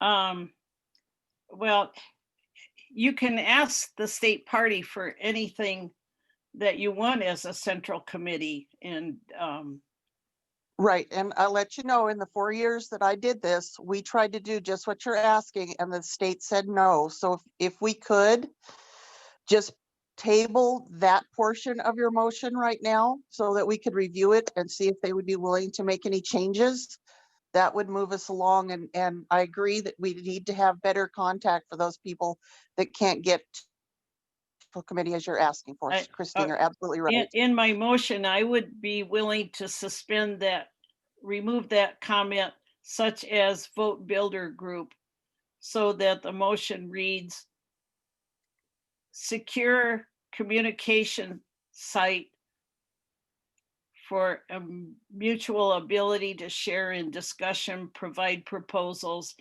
and the diverse issues concerning our Spokane County Democratic Central Committee. That I would second that change if someone would be able to write that up. That's perfect, Christine. Thank you. Thank you. I also see that they're in the chat, via the chat, there is a motion and a second on the floor to table this to capture the spirit of this and improve the increased collegiality and communication among our officers and our PCOs, but to move the details of this to the communications committee to iron out these details, which I would be happy to add this as an agenda item for our next meeting. Yeah. So we have two motions on the floor without action from the committee. Yeah, So, you can only have the first. You can only have the first motion. Christine Clark, you're out of order. You continue to interrupt the chair without being recognized. Thank you. Yeah, thank you very much for that reminder. Thank you. So Christine, would you, we have a motion on the, right now you have your motion on the floor. Would you accept a friendly amendment to this motion that you've placed to accept the increased collegiality and communication through means that will be determined through moving this to the communications committee and tabling this until our October meeting?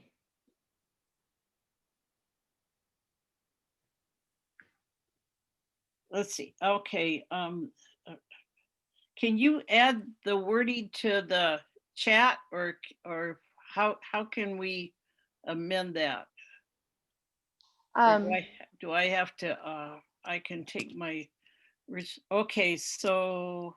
I think that the amendment to the motion as stated would be that we, the SCDCC, move to increase communication and collegiality among officers and PCOs, and we'll move the details of Christine Clark's proposition to the communications committee for further review.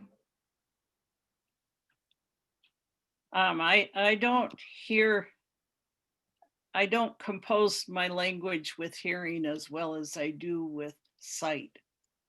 Mm-hmm. Would you have issue with an amendment, however, Christine, to work the details into a communications committee meeting? Yeah, I have no issue with that. So I would accept the friendly amendment. So can you, how can we get that in writing for the body? We have this meeting recorded. So if this meeting were taking place in person, we would not necessarily have text to deliver to the body, but we do have a record of the motion as stated, which we can follow up on for future reference. Right. And point of information, am I still on the communication committee that I was appointed to? I wasn't aware of your status on there, but absolutely you're welcome to, and I could connect you so we could have a meeting for the communications committee. Yes, and shortly. Yes. Madam Thank Chair, you. Madam Yes. Chair, there is a motion on the floor. Great. The motion on the floor being with the amendment as stated. I believe the motion was to table. Yeah, the Perfect. current motion. Which takes precedent. Okay. Yes. Thank you. So there has been a motion to table, and it looks like it has been, and refer this to the communications committee. That was a motion by Marcus Riccelli from the body. It has been seconded by Joanne Fleming. This motion essentially corroborates what Christine Clark has approved as a friendly amendment to her motion as well. So are there any objections to the motion as stated? As the maker of the motion, I have no objection. Thank you. So we'll go ahead and just move forward with all in favor of that motion. Say aye. Aye. Aye. Aye. Any opposed? Aye. Are there any opposed? And any abstentions? No Okay. opposition or abstention, but as the secretary, I can't type, read the chats, and listen all at the same time. So the notes that are going in the chats, I cannot get those into the meeting minutes. So if you're making motions in the chat, I can't get that added in. I gotta hear it. Okay, thank you. And I will make sure to download the chat as well, and Paula, and verify that for you as you make your minutes. So thank you. So Nicole, I apologize. I'm going to interrupt you. I had my hand up forever and was never called on. I apologize. I would like to once again please request that if you would like to speak, please raise your hand. If you would like to make a motion, please raise your hand and you will be called on, because the way this is happening is not orderly and it's really stressing me out. So thank you. It is a challenge. And I will say, I apologize in advance. I've managed Zoom meetings before, but very few with this many people on a meeting. And so trying to keep track of everything is a skill I am still learning. So thank you all for your patience as I try to have stimulation overload. So thank you. William, Yvette, and Becky, you have your hands up as well. I'll begin with William. That is inadvertent. Please move on. Okay. Yvette, your hand is raised as well.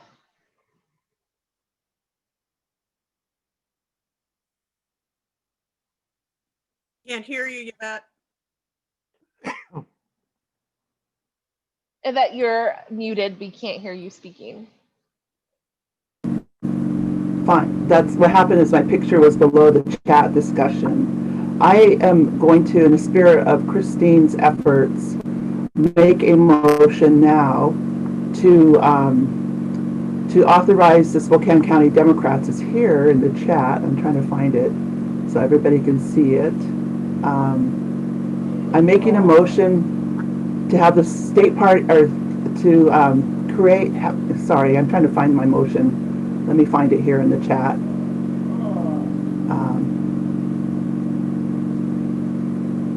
Basically what I wanted to ask is I'm moving to direct the Spokane County Democrats to create for a private Facebook site for the Spokane County PCOs to communicate as needed with one another. And I'm urging that we set this up immediately. I know that we'll be talking about communications at a later time, but I do think for the purposes of this election, it would be very important to set this up immediately so that we can all communicate with one another. And I think that that will be very helpful. It would be modeled on what the state party has with their Facebook sites for the members of the state central committee. I'll second that. Okay, it's been moved. Hold on just a second, I'm getting some feedback. It's been moved and seconded. Hold on. I'm hearing that it's been moved and seconded. Is there any discussion on that? Joanne, your hand is raised, and so is Becky. Okay, yep. So yes, exactly like the state party has it set up would be super simple to do. It's not a page, it's a group. It's a private group that you have to request access to or and be invited to. And we can very easily make that happen. Great. I think it's a great idea. Thank you, Yvette, for suggesting that. And Becky, your hand is raised as well. Yes, thank you, Joanne. That was kind of the idea that I was pushing for. In addition to that, can the chair please send out the list to the elected and appointed PCOs so that we can begin our own groups within when we need to discuss things with each other. We have no way to communicate with everyone. Absolutely, and that could certainly be a Go to piece the of that audit as well. for the list. Absolutely. So this has been moved and seconded. Is there, I'd like to move this to a vote if there are no objections. Is there a call to the? So Bill Foreman here, just want to confirm, is this an amendment to the, motion is an amendment to the current, motion? No, New that motion. motion has been tabled until it could be moved through our communications committee, and we'll resume that at a later meeting. So this is a separate motion on the floor. My mistake. I thought only that first part of the original motion was the part tabled. But if the entire first motion was tabled, then that's fine. We can drive on. And it's been moved and seconded. Now I'm looking at the time, and we do have reports to get through and a speaker coming through. So if there is no unique or additional conversation that would call into question the vote on I would entertain a motion to move the question on this.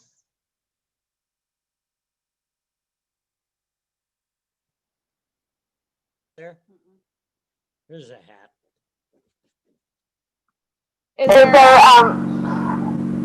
Is there a motion to call the question on this motion that's been moved and seconded? I don't think we need to call the Borges, question. 4025, so moved.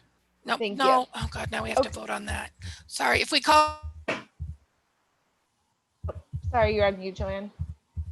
If someone calls the question, we have to call the question. Do we need to do that? I'm sorry, you broke out there one more time. Never mind. Just do your thing. I'm trying to move this forward faster by not calling the question, because we have to vote on that, and just forget it. Just do whatever. Okay, my apologies. Point of order. Yes. My previous motion that is tabled also includes precinct coordinators, because they are legally part of the Democratic Central Committee. Excellent, and certainly, and that's something we could add to this, and that could be expounded upon in further communications. Yes, thank you. Thank you. I'd like to also echo a reminder, folks can mute themselves. There's some where the echo does get back, and it's kind of challenging when I'm trying to speak. So this has been moved and seconded. Is there any opposition to the motion to move to a Facebook group for PCOs, as stated by Yvette Joseph? All right. All in favor of this motion as stated, say aye. Aye. Aye. Any opposed? Aye. Nay. Is that Warren Stout that says nay? Yes. Okay. And any abstentions? Okay. The motion carries with one vote in opposition. So the motion carries. Thank you for that. With that, I'd like to move on with our agenda. We do have, like I mentioned, a speaker coming at 11:30. So I'm going to move quickly through the rest of our agenda items. Any other items that people have, will please send it to me in an email or in the chat, and we'll be sure to add that to our next agenda. But at this stage, I will not be entertaining any additional motions from the floor beyond what's currently in our agenda. So one moment here. The next item on the agenda are reports from elected officers. I'll begin and go quickly through my reports for this, so we can move on with our agenda. I wanted to start by thanking all of the PCOs for the faith that was placed in me to lead the party, especially during such a critical juncture. I'd like to begin my report by thanking the volunteers who have tirelessly dedicated time to this cause. As I speak, there are 6 volunteers at the Democratic headquarters hosting a sign drive-through event.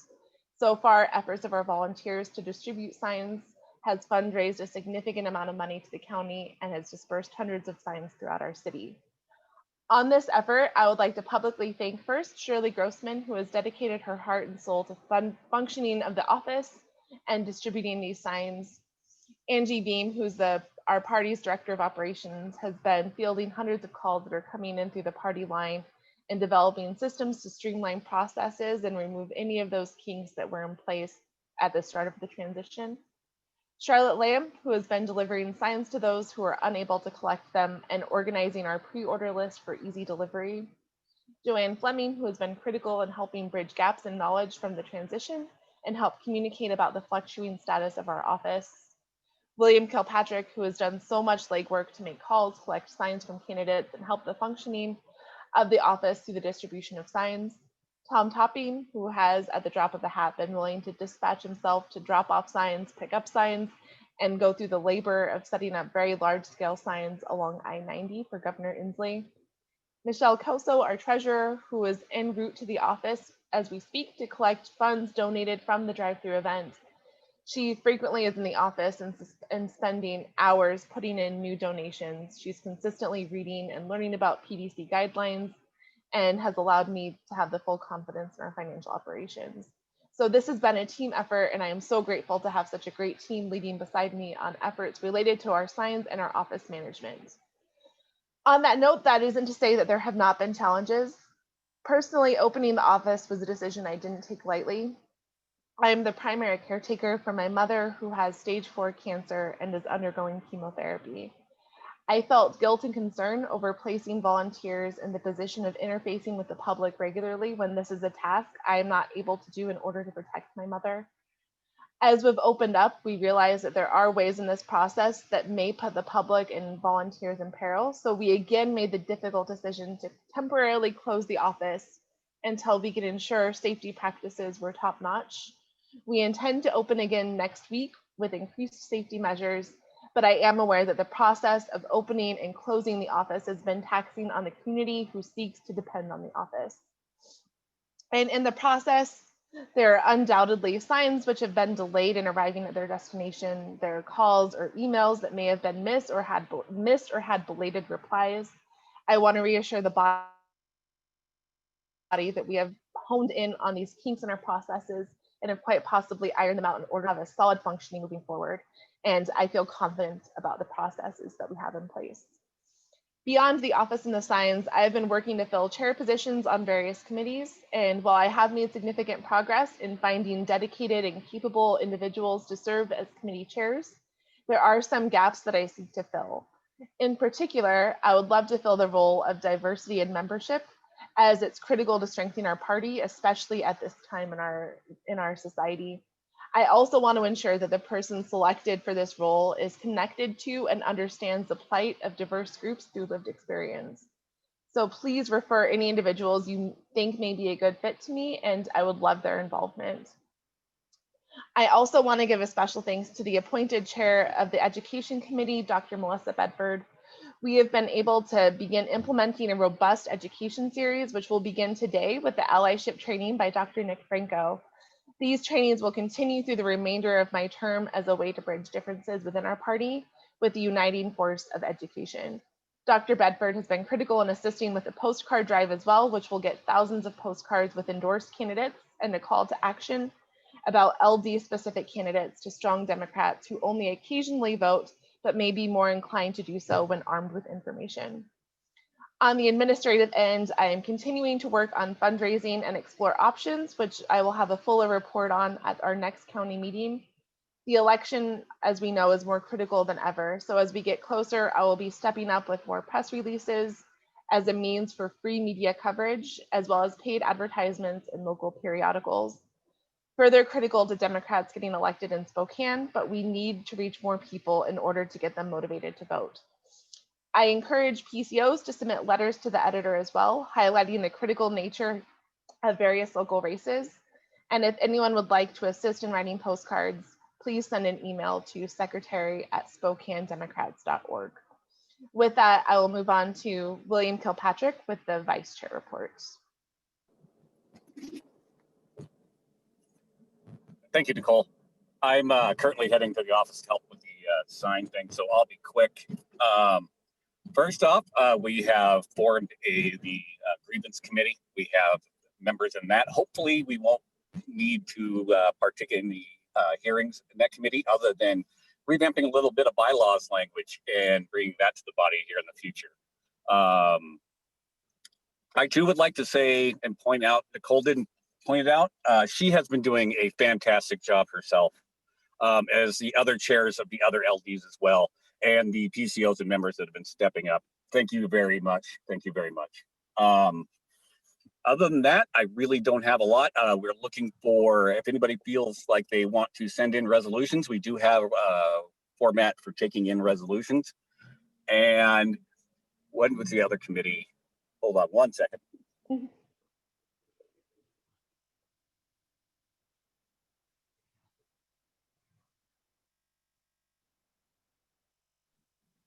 Sorry. I am going to yield the rest of my time back to the chair. That's all I have at this point. Folks, yeah, it's time. Get out, find a candidate to support, find an organization to support. And I'd just like to pass on one more thing. Take a moment to breathe, folks. Relax. We're all super stressed out right now. So unclench that jaw, drop that tongue, let those shoulders relax, and just take in a deep breath. We've only got a few more weeks. We're almost there. Take care of each other. Thank you. A very needed reminder, as you said, that I actually physically unclenched my jaw. So thank you. Next, for elected officers, we have our elected state committee members. So let's begin with, is Nagmana Shirazi in the room? And if not, I know Rihanna Mito is here. All right, take the mic, Rihanna.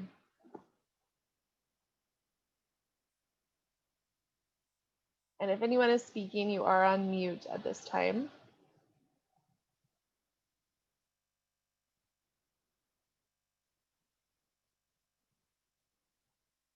It looks like, oh, there we go, perfect. Rihanna, you're back on mute again.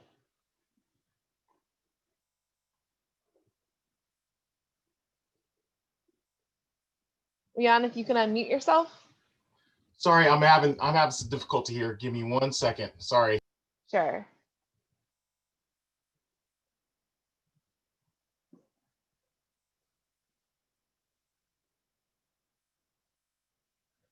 We'll actually go ahead and come back to you, Rihanna, in the sake of time. And so we'll come back to you before we end this segment. So let me take a look. Next on the agenda is, do we have a representative from the Young Democrats who can give a report on the Young Democrats? I guess that can be me, because I didn't realize that, but I can speak up. Hi, everyone. My name is Melissa Bedford. My pronouns are she and her, and I'm actually going to be introducing myself and Dr. Nick Franco here momentarily when they join us for our ally training. But I am also the vice chair of the Spokane County Young Democrats. So I didn't realize there needed to be a report, but I can just share that, you know, one of the things we're trying to do is really encourage and promote young people to get out there and vote. So we've partnered with some of the local candidates that we have endorsed, as well as some the districts. And we also are doing postcards. And so I've been helping out with the postcard project with the Young Democrats, as well as with the County Democrats. And it's really exciting. So I'm actually going to be running into the office today to put over postcards for pickup and drop off. But yeah, we're just really trying to make sure we inform young voters and try to encourage them to get out and vote, because we know that young voters are just as important as all voters, if not more, because they're the people we will be leaving all of this to one day. So if you want to join us at our meetings, we actually had to reschedule our normal monthly meeting to this upcoming Thursday, so October 1st, which is funny because it's our September monthly meeting on October, but this is 2020, right? To quote Baba Waters. Anyway, so feel free to join us and message us if you'd like to come to our Zoom meeting on Thursday. And that's all I have. Excellent. Thank you very much. I also, before we move on to giving space for our labor representative, I did want to give a space for an elected official as well to give a report. And I know that Marcus Riccelli has one for us as well. Yeah, I'll be brief. I just want to bring some really great news. The 6th district is really tightened up, so anything you can do to help. I love Tim and Andy, but I'd like to have some additional friends back in Olympia. So just a little slice of that. We got polling data back, and to show how much, and this is not widely shared, but it's 51-46 Biden over Trump in the 6th district, which I think is amazing. And actually Inslee's at 52 over Culp. And then both of our candidates, Tom McGarry and Zach Zapone, are literally in a dead heat, tied. Obviously, there's a margin of error. So just trying to kick a little good enthusiasm there. We've invested significant dollars into a number of races, the House Democrats campaign committee. And then I just want to say also, amazing news, the virtual conversation with Biden-Harris with Doug Emhoff, Kamala Harris's husband, raised over $110,000 in the Spokane County area.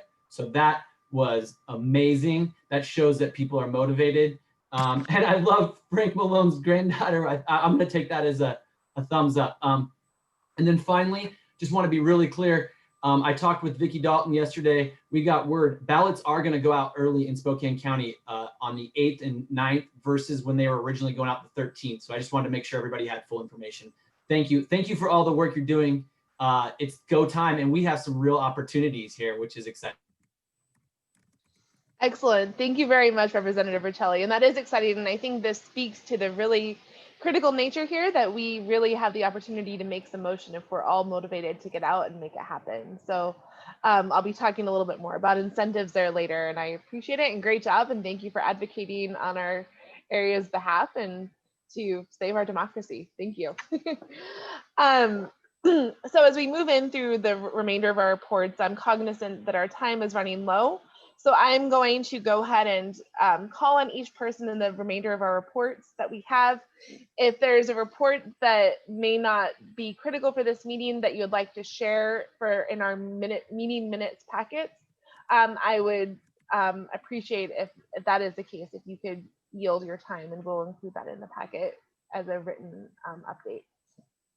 So next we have Blair, our labor representative, if you have a report. Hi, Nicole. I have no report at this time. Thank you, Blair. Our legislative district chairs, our 3rd LD will begin with. Hi, Nicole. This is Joanne Fleming, 3109. David Green had to leave the meeting for an emergency and asked me to jump in and give the 3rd LD report. I don't have a lot, and I apologize. I got kicked Comcast. My modem went down.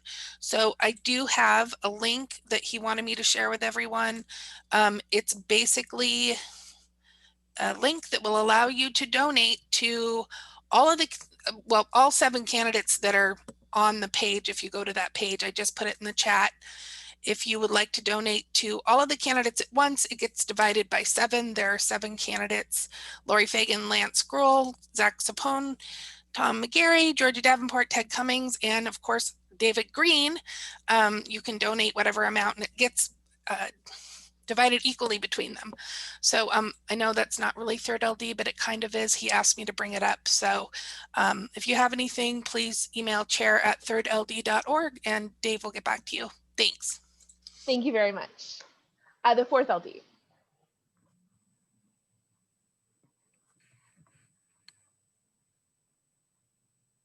Hi, thank you. I know we're a little bit behind, so I won't take up much time here. But I do want to just thank all of our PCOs who have been involved with phone banking, postcards.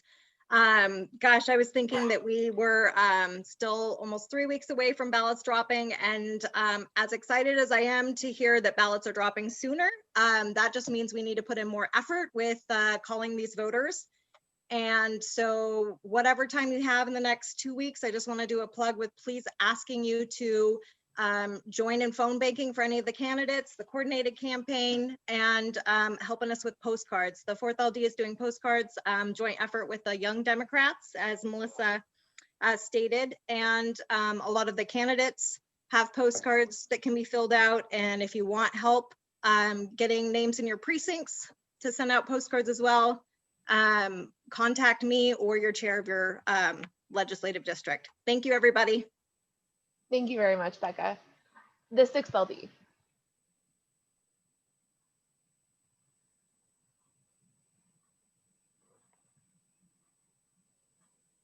Do we have a representative for the 6th LD here? Jack, are you there?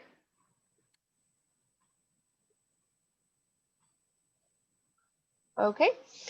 So in that case, we could go ahead and move on to the 7th LD. Hi, actually, Becca, I'm sorry, Nicole.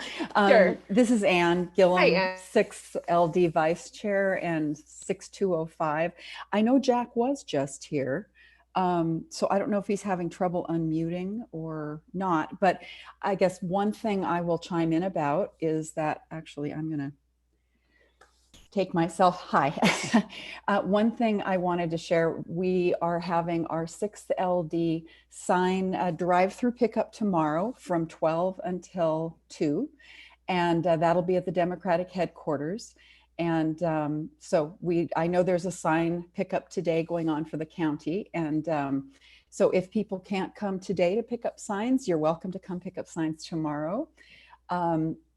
This isn't exactly the chair's or vice chair's report, but I did stop by the office last week, and there were a lot of energetic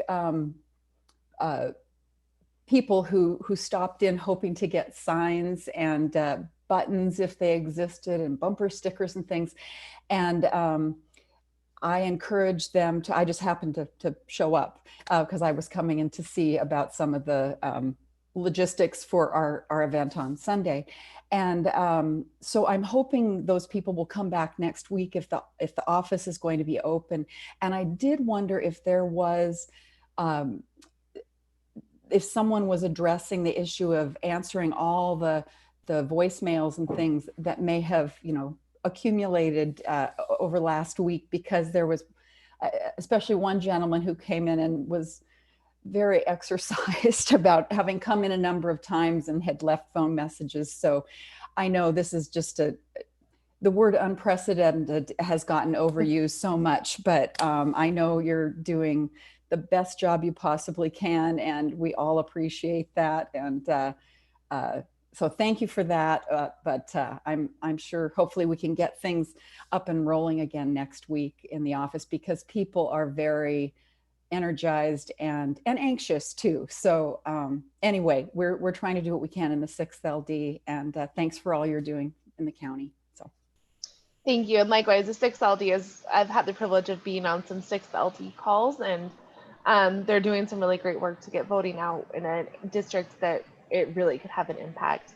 To your question, Anne, yes, I finally figured out through hours on the phone with Vonage how to change the outgoing voicemail. So that is corrected to reflect our changes. And Angie Beam, bless her soul, is really dedicated to giving calls back to all of those voicemails as well. So I think we should be okay moving forward. And I know it has been taxing, so thank you. Yeah, thanks. All right, next we have the 7th LD.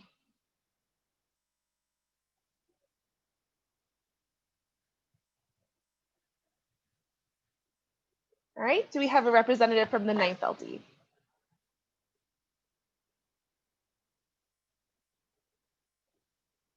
Okay, and lastly, we'll go ahead and circle back to our remaining reports from Rian, who had technical difficulties at that time. Thank you, Nicole. Can everyone hear me? Yes. Okay, excellent. Sorry about the difficulty. I couldn't get my camera working. My microphone wasn't working, but my camera wouldn't. So let me just start by saying thank you for everybody coming here. I know it seems like a kind of a tedious process, but this is what we have to do to kind of continue the work that we're trying to do and improving everybody's lives. So thank you for coming here and participating in this process. For the state committee membership, basically what we've been working on is training. Nagmana is heading up trying to figure out how to do sensitivity training and racial equality training. So that's what she's focused on. What I'm focused on right now is something that I would like everybody to keep an eye on their emails for. You'll be receiving something most likely by the middle of next month about this so we can all discuss it. It will include my email address and my phone number. It's something really big that I hope will change the face of Democratic politics in Spokane County. So I'm really looking forward to working with everyone here on that. And this is what I was elected for. So this is what I'm moving forward with. And I hope to gain all your support in the future. But basically just keep an eye out, and something is coming down the pipe to everyone here very soon. All right. Thank you very much. Thank you very much. So with that, I would be absolutely honored to introduce our special guest. I'll go ahead and leave this to Dr. Bedford to introduce our guest. Just as a quick introduction to Melissa, she is a PhD of education and a professor at Eastern Washington University. She's been chairing our education committee and really beefing up our education efforts, which I think will strengthen our party as a whole. I am grateful for her dedication to the party. And so thank you so much, Dr. Bedford, for getting this ready. The floor is yours. Thank you, Nicole. I'm really excited and feel very honored to have been appointed the chair of the Education and Training Committee. I am a former elementary school teacher, and now I teach future teachers. So education is my passion, it's my heart. And I even wore this special shirt today because something that I'm always about promoting is diversity and inclusion in my classrooms and with my students, because I think that's the most important thing. So I have my shirt today, says humankind, be both, because I think that's what we need to do. So I'm really excited to have more opportunities to help educate our community, starting with the Spokane County Democrats. So thank you all that have joined us in this meeting today. I am now going to, I feel so honored to introduce this person. I've had the opportunity to attend their ally training at the university and was so excited when they said, yes, they would come and do their spiel with all of you. Like, I'm kind of fangirling. I always tell them I fangirl every time I hear them speak. So it is my absolute honor to introduce Dr. Nick Franco. Yes, hi, good morning, everybody. My name is Dr. Nick Franco. I use they and them pronouns, and for a lot of you that might seem like, how can a person use they them? That's not grammatically correct. What do I do? We'll get into that, but I'm here today, and thank you for Melissa for inviting me. I'm here today to share with you all just a little bit of information to help increase LGBTQ inclusion. And that's sort of my goal at Eastern, and that's what I also provide for the broader Spokane community too. So there are a lot of slides that I have up here.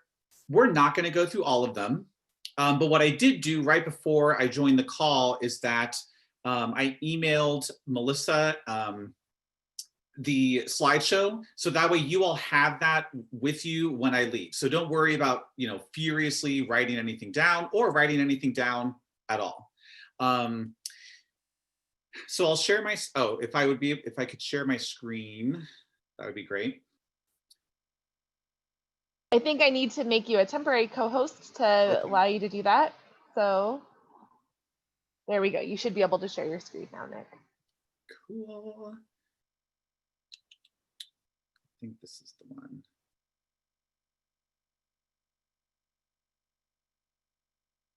Yeah, okay, cool. So like I said, I'm going to be moving through some content fairly quickly. And I'm not going to go over every single word in every single presentation. I hate when slides are just read to me, because I imagine we all have reading skills and can do that on our own. But what I'm more interested in is if there's something that I've said, or if there's something on a slide that prompts questions, or you're confused about or want clarity on, please feel free to interrupt me. I come from a family where if you don't interrupt in a conversation, you're just not going to participate. So it does not bother me at all for you to do that. And also I have the chat window open too, if that's where you want to direct your questions, if that's more comfortable, if comfortable for you. So with all of that said, again, this is a version of what we call our LGBTQ advocacy training. And so what we do is moving forward this year, we will actually have 3 different levels of advocates, right? So the level 1 is really basic terminology, some simple skills that you can do to increase awareness. That's what we will be covering today. And then there's level 2 and 3, and that's sort of, advancing your skills and your knowledge base. So this is our agenda: key concepts and terminology, some things that have just shifted over time. Even in the past 5 years that I've been in this role at Eastern, some language has shifted. We'll talk a little bit about pronouns, and then from there, we'll kind of see where we get. Oh, and I guess also, fun fact, I'm actually from California, from Northern California, and was in San Diego for 7 years, and then moved here where I knew no one, had no family, friends, anywhere, even in the state, had never been to Washington State before. So the culture shock was a lot, but I can see why people like Spokane so much. So I appreciate all of you for trying to make sure that folks are engaged in our local politics, and that we are, you're being as inclusive as possible to our community. So let's start with those terminology and concepts. So there are 3 key concepts when we're thinking about LGBTQ identities. One of them is assigned sex, or what you might know as biological sex, gender identity, and then sexual and romantic orientation. I'm not going to spend too much time on this. There are college courses that are dedicated separately to all 3 of these things. So I'm definitely not going to be able to provide comprehensive information in the next 5 minutes, but I want to give you just some basics. So assigned sex at birth, the reason why that language has shifted is because really when we're assigning, or when we're determining the sex of an infant or a baby, when the newborn baby, we're only really looking at one thing. We're looking at those genitals, okay? Now, we know though that physical sex actually involves also hormones and chromosomes. Now, some of you may have had your chromosomes tested. Not very many people do, largely because it's like a $4,000 test, and insurance will not cover it unless there's some need where you might be worried about a genetic mutation, or you might be a carrier for a disease, okay? And then hormones, of course, we don't really know how those are going to express themselves until puberty. So we're basing someone's sex off of one item or one element, when really there are 2 other elements that are just as important. So we're essentially assigning someone, we're making a best guess. Do we often get it right? Yes, but sometimes we don't. 2 terms I want to introduce here: AFAB and AMAB. This is especially important if you're interacting with LGBTQ constituents, especially if they're younger adults. These are probably acronyms you will come across or that you might hear. So AFAB means assigned female at birth, and AMAB means assigned male at birth. Seems pretty straightforward. Now, this is a lot of information about how assigned sex at birth and our physical sex is so much more complicated than just 2 categories.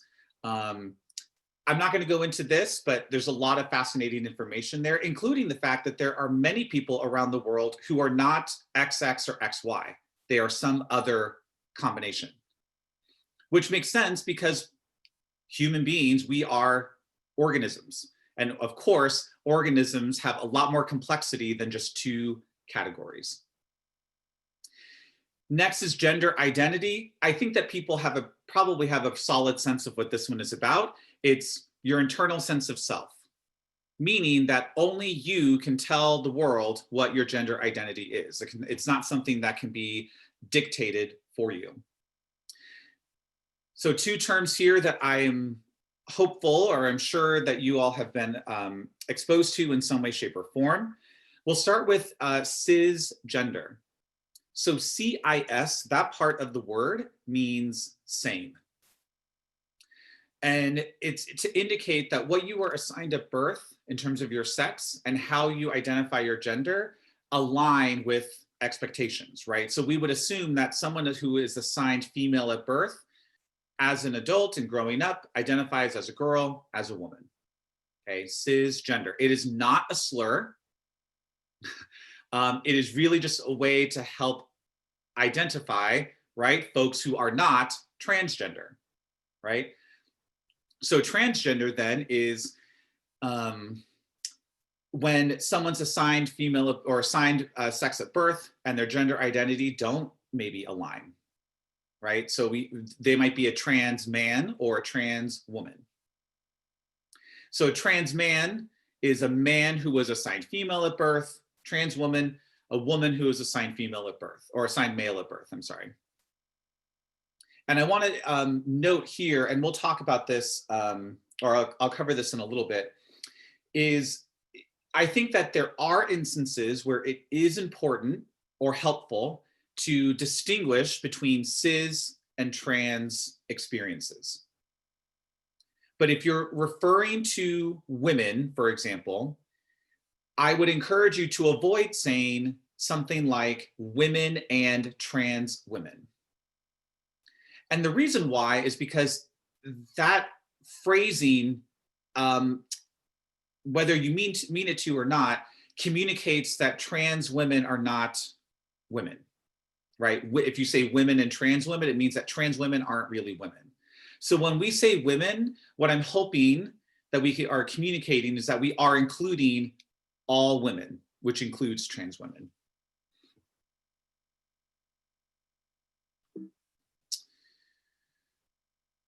And then finally, sexual and romantic orientation. I don't have a whole lot to say here, except that it's about attraction, and there are folks whose sexual orientation, so who they're sexually attracted to, and who they're romantically attracted to aren't necessarily the same, right? And actually, a lot of this work comes from folks in the asexual community, right? So an asexual person does not gravitate towards sex. Sometimes they do have sex, but that's like a 201 level. But they still engage in romantic relationships and still have romantic relationships. In fact, there are two different ACE, ACE. I'm going to type that into the chat. If someone says that they're ACE, likely they're saying about themselves is that they're asexual. It's a internet slang that's now entered into our vernacular. Right, so there are two LGBTQ alumni from Eastern. They both identify as ACE, and each of them are married. Right, and so again, this is just to distinguish that you can have a romantic relationship that is not based on sex, and that it actually is true and possible for folks who identify as ACE.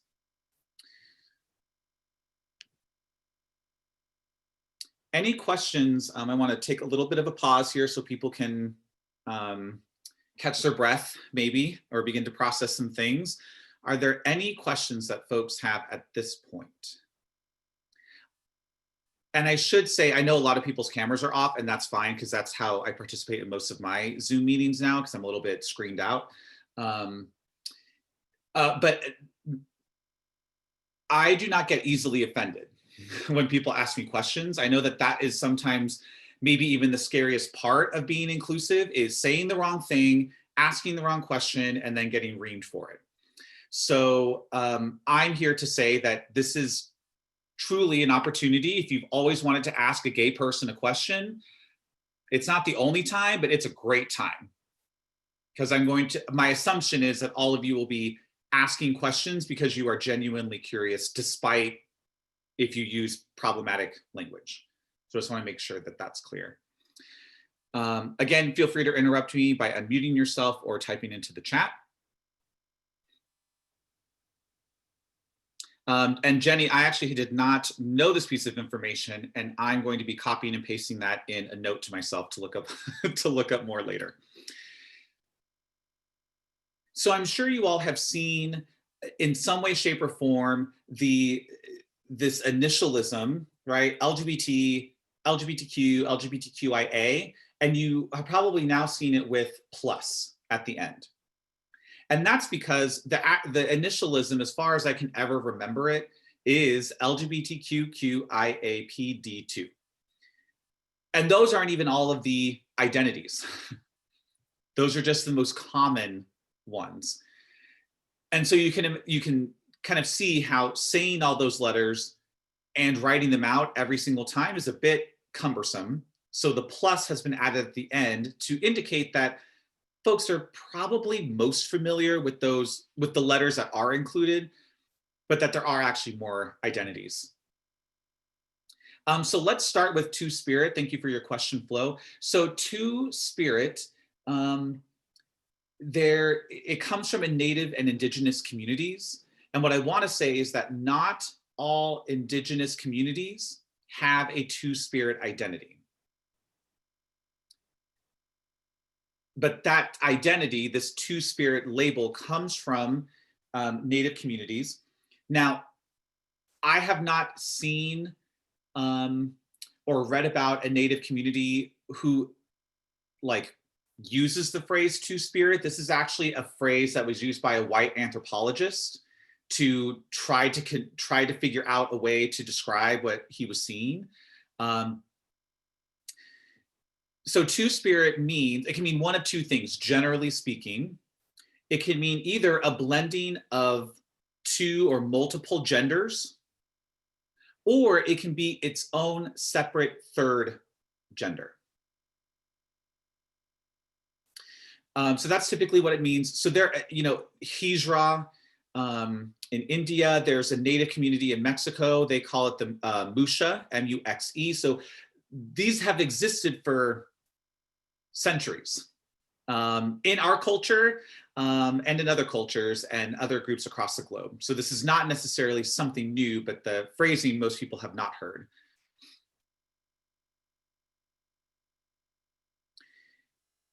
Another definition, just to throw it out there for folks. So queer, I want to address this. Is queer still, and can it still be an offensive term?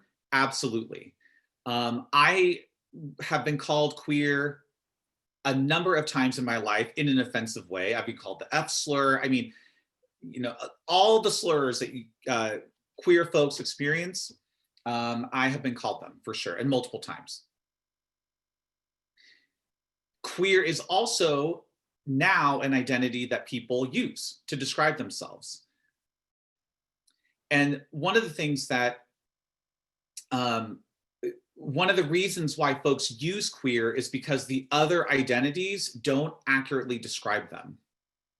So queer sort of functions as an umbrella term and a catch-all. And that's actually how I why I started using it, because I came out as gay. This is related to my sexual orientation. I came out as gay, and then in undergrad, I started dating women, but I didn't feel like I was bisexual. And I had just learned about the word queer, which the simplest definition I can give you is that it means not straight. So if someone says that they're queer, I can almost guarantee you that what they're telling you about themselves is that they're not straight. If you do meet a straight person who uses the word queer for themselves, send them my way, and I can have a conversation about how they're doing allyship wrong. They're like, I love the enthusiasm, but you're going across a boundary here. So again, as we move forward, if there are any other identities, terms, things that people are like, what does this mean? I've heard this term, or what do I do here? Please feel free to ask. LGBTQ folks have faced discrimination for millennia. And two things, when we're talking about systemic discrimination and prejudice, right? So not necessarily focusing on individuals, although individuals can certainly perpetuate these two things, but what we're looking at power, part of my academic training and, a lot of my work is focused on looking at how systems and power structures are impacting different communities differently. And so two terms that might be important for you to know is our heterosexism. So this is where there's not only an assumption that everyone is heterosexual and that that's the norm, but that everyone ought to be or should be. And that's the part that really distinguishes it for me. And then transphobia, of course, an irrational fear or hatred, aversion to, and then active discrimination against transgender folks. So let's pause there. Gender fluid. So gender fluid is one of those great terms that I'm going to give you a definition, and other people will define it and might define it differently. It's sort of like the word queer. Queer, how I've defined it for myself, is not going to be maybe how other people define the word queer. And so that's why, like, here's a little stepping point into understanding queer, but just know it might be defined differently for folks. And gender fluid is one of those. So there is gender queer, gender fluid, and non-binary. Those three terms can mean all different things, or you can have three people individually who identify as each of those things and who would define it in the exact same way. And so I get that that's confusing, and welcome to my work. So the easiest definition that I can give for gender fluid, I'm going to base it off of two students that I've worked with in the Pride Center who've used this identity, or who identify this way, is that there are just some days, weeks, months, periods of time where they might feel like they are more masculine, right? That person then, and at other times, might feel more feminine, or they might feel very androgynous, okay? And not only are their will their feelings change, but then the way that they, their gender expression might also change, right? So the way that they dress, the way that they do their hair, if they're wearing makeup or not, the type of shoes that they put on. It's been my experience that most often gender fluid people use they, them as pronouns. But again, that's not always the case. But that's a little bit about gender fluid.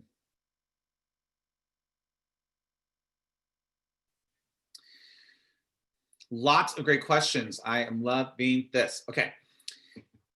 When talking about the person about a person in a committed LGBTQ relationship, is it always okay to say partner? Well, okay, so if you are, if you are not LGBTQ and you are not in that partnership, really the ideal is that you would reflect the language that that couple uses to identify themselves. So if one person is called a spouse and one person is called a husband, that should be how the language you use. If you are not sure, right, then I think it is okay to use partner, but still pay attention if you have been given clarity, or if you've heard them use maybe a different term to identify the partnership. Yeah, and so here's the thing, spouse is also okay to use, if, again, because that's restricted more toward if they're married, but there are folks in LGBTQ relationships who also say partner even though they are married. So there are a lot of intricacies when it comes to the language. I think that's probably what trips people up the most. And what I want to communicate to folks is, I think it's not that it's not important to know some basic correct terminology, but I think if you're going to spin yourself into a circle if all you're focusing on is making sure that you're saying things correctly and you're not coming from a place of care. Okay. When folks have made a mistake with me, whether it be my pronouns or I don't know, I've actually had people assume that I have been straight, and I've been almost offended, like, how did I miscommunicate my brand so that you think I'm actually straight? That's a joke, but I actually kind of felt, I'm like, I'm pretty gay. Like, how did you assume I was straight? But it was clear to me that the person was really just trying, we had a previous kind of connection, and they were really just trying to get to know me. And I could feel that from them. And so when people misgender me or don't use they, them pronouns for me, if they've communicated that they care, or they're trying to do good work and they made this one little mistake, for me, not that big of a deal. So again, I think, making sure they use, is it partner or is it spouse? I think the more important thing is that you're making sure to not make assumptions about a person's gender, unless that's how they identify, right? So, if now I'm engaged, and so if someone were to say like, oh, what does your fiance do? And then they start using she, her pronouns, that's what you want to avoid, is assuming, again, that everyone is straight and maybe ought to be straight. I think that's the more important part.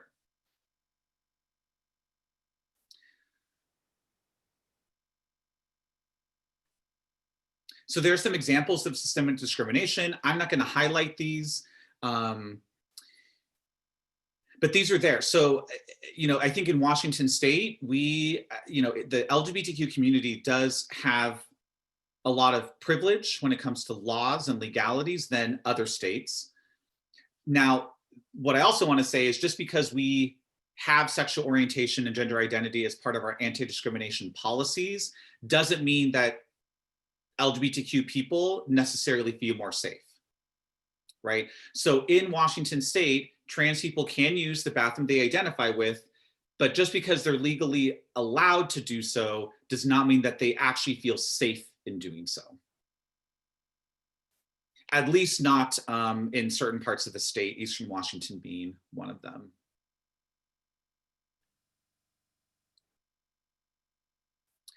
The one thing I want to highlight here is that I have been part of conversations where folks someone either notices a transgender person, or we're talking about a transgender person, and a straight person has said, well, I don't understand why she doesn't try harder, right? Meaning to act more feminine, wear more makeup, present more as feminine, or pass as a woman. And what I'm here to tell you is that a trans woman does not need to change anything about herself to be a woman. So a trans woman does not need to have surgery, does not need to go on hormones, does not even need to change the way she dresses. She's a woman, period. And same with trans men. It's just, they're a man, period. So I wanted to mention that. And I also want to mention, and what I try to tell folks when I hear comments like that, is some transgender folks don't want to get those things, but also a lot of transgender folks lack the access to those services and to that healthcare, right? So there's an LGBTQ student at Eastern who came to me, trying to figure out, how do I raise money for my, one of my gender confirming surgeries. And we talked through it, and he mentioned to me that he has healthcare, and his health insurance will cover the surgery he needs, but they will only cover after he pays his full deductible, which is, I think it was like $2,500, and they will only cover 70% of the surgery after that. So his cost to get that surgery, even though it's covered by medical insurance, is still $4,000 to $5,000, which is not, when we're looking at the intersection of economic class and poverty in the LGBTQ community, it's pretty dramatic. And so trans people just often don't have the financial means to get the healthcare and the surgeries and the hormones that they need and deserve. So think about that when you're looking at a transgender person, and maybe there's a thought that comes to your head about, gosh, why don't they still look like a man? That woman still looks like a man. Just think about this. I just want you to think, maybe instead of asking, why is that person not doing blah, blah, blah, instead maybe ask yourself, I wonder if this has anything to do with lack of access.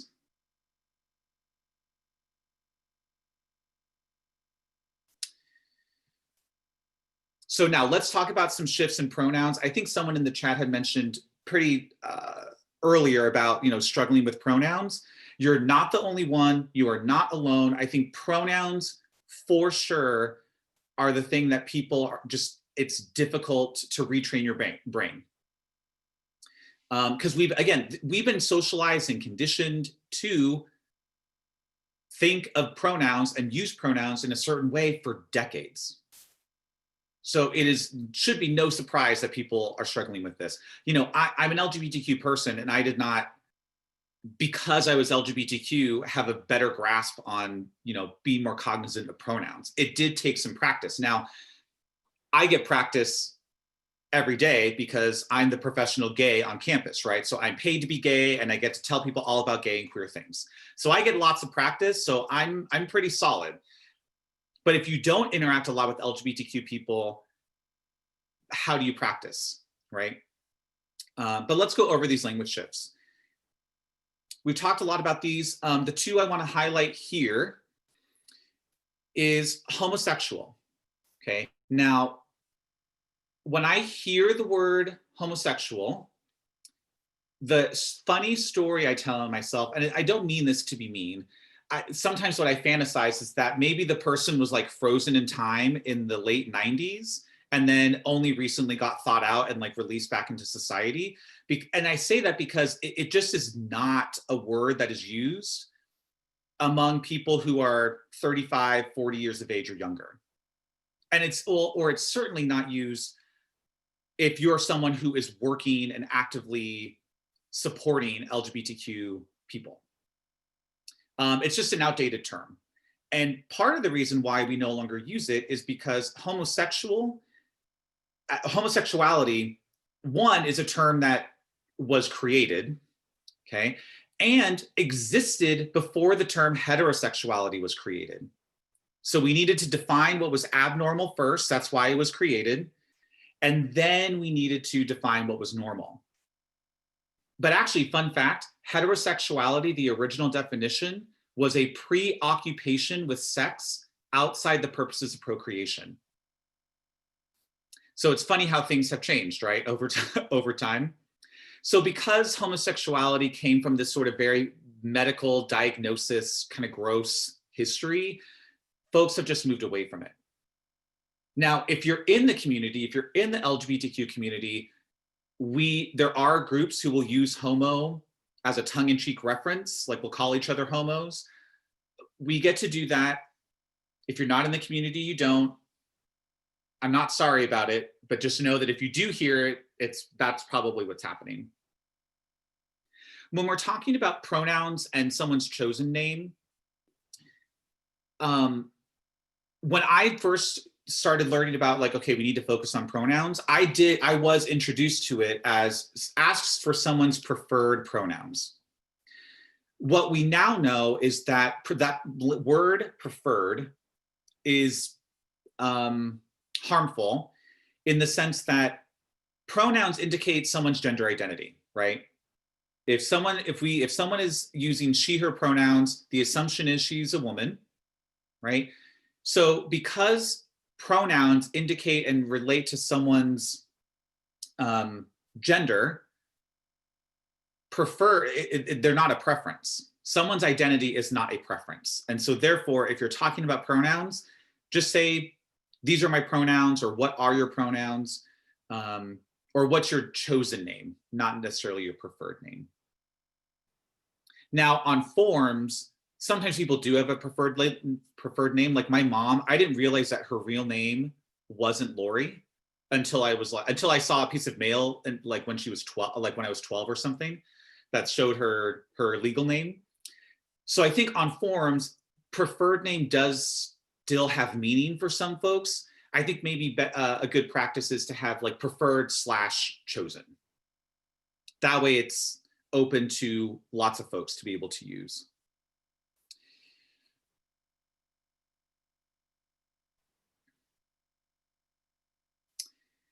Let's see. We have lots of, I have a problem in political context. Oh yeah, so using they in the plural. So we will get there. We will definitely get there. So hold on to that question, or I'll get back to that question. Other things, so some people will, and this is how I was introduced to the term transgender, was to add an ED at the end, transgendered. Now, in the English language, when we add an ED to the end of a word, typically what that indicates is that it's an action that we've taken upon something else, right? So when we use, like when we say we scratched our skin, right? That's a verb, and then it's an action that we've taken upon ourselves. And then in turn, so for transgender, right? Transgender is not a verb that someone does to themselves, it's who they are. So just drop that ED at the end and you'll be good to go. Honorifics, I love to talk about honorifics, Mr., Miss, Mrs., those sorts of things. If you're doing a mass mailing, I highly encourage or discourage the practice of using Mr., Miss, or Mrs. in terms of a salutation. Now, here's two reasons. One, it's a really sexist system. I mean, to be perfectly honest, right? Because there's no designation for men, whether they're single or married, it's the same. But for women, because women were viewed as property, Miss and Mrs. would indicate if someone is taken, right? Like she's someone else, she's some other man's property. Now, do I think that people use it that way today? No. So if you are someone who's a Mrs. something or other, I'm not saying that you are property. I'm explaining the history of where that comes from. So I think we need to get rid of that for that reason. The other thing is we might incorrectly not assume someone's gender identity, and might also incorrectly assume whether or not they're married. Right? So I have been on the receiving end where I have said, "Dear Miss So-and-so," and have been swiftly and strongly corrected that I am not single, I am married. I've been married for 13 years. I'm like, oh, I am really sorry about that. Or I had a previous supervisor whose name was Lee, L-E-E, which is the masculine way of spelling it. And she would regularly get mail that said Mr. Lee Mintz. But she's a woman. She doesn't use Mr. So I think to avoid all of those things that I just shared and still communicate formality, use their full name. So I respond to letters or emails differently when I see Dear Nick versus Dear Nick Franco. I'm like, oh, I like perk up a little bit more. Like I probably need to pay a little bit more attention to this. Other substitutions in terms of how to maybe shift your language to be a little bit more, I think especially when we're talking about parents and guardians, this is so critical. So many folks now are growing up with parents who are single, right? So making sure that you would say parent or parents, right? And as we're talking about homeless and foster youth, sometimes they don't have parents, or maybe their parents have both passed away. Maybe they now have guardians. So including parent, parents, and or a guardian. And most folks have included guardian now, but just I wanted to sort of reaffirm that. So the chat is blowing up. So I want to make sure I cover pronouns, and then it sounds like we're just going to go with we're going to go into the chat. Also, disagreement. Love disagreement. Let's work through it. Okay. So when we're talking about pronouns, we're talking about third person pronouns. Okay. So she, her, he, him, they, them. Those are the ones that we have. And so it's important now to make sure that we are asking people for pronouns, or making it voluntary, making it an option for people to share their pronouns. And that's because, again, we cannot always make assumptions based on people's names and or based on their gender expression.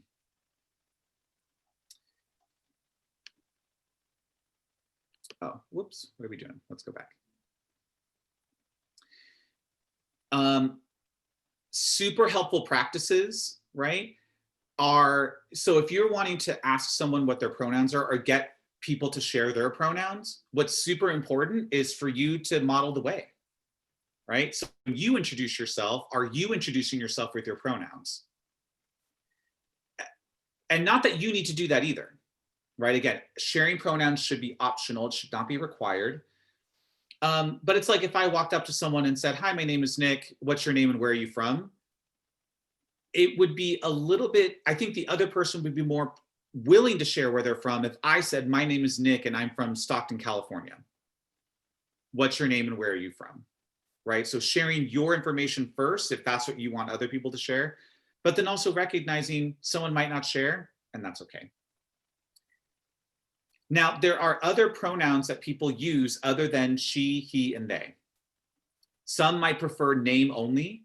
So Nick's hair is curly, Nick went to the store, Nick can speak for Nick, right? So you're just substituting name in where you would normally put in third person pronouns.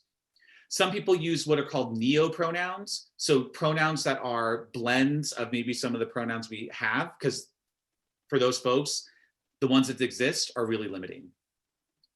The two most common that I've seen are Z and here, and then also Z, but then per. Some folks might use multiple pronouns, right? So I have multiple students in the Pride Center who use a combination of, typically it's either I use she and they pronouns or I use he and they pronouns. So what I do in those situations is one day I will use only they, and then one day I will use she.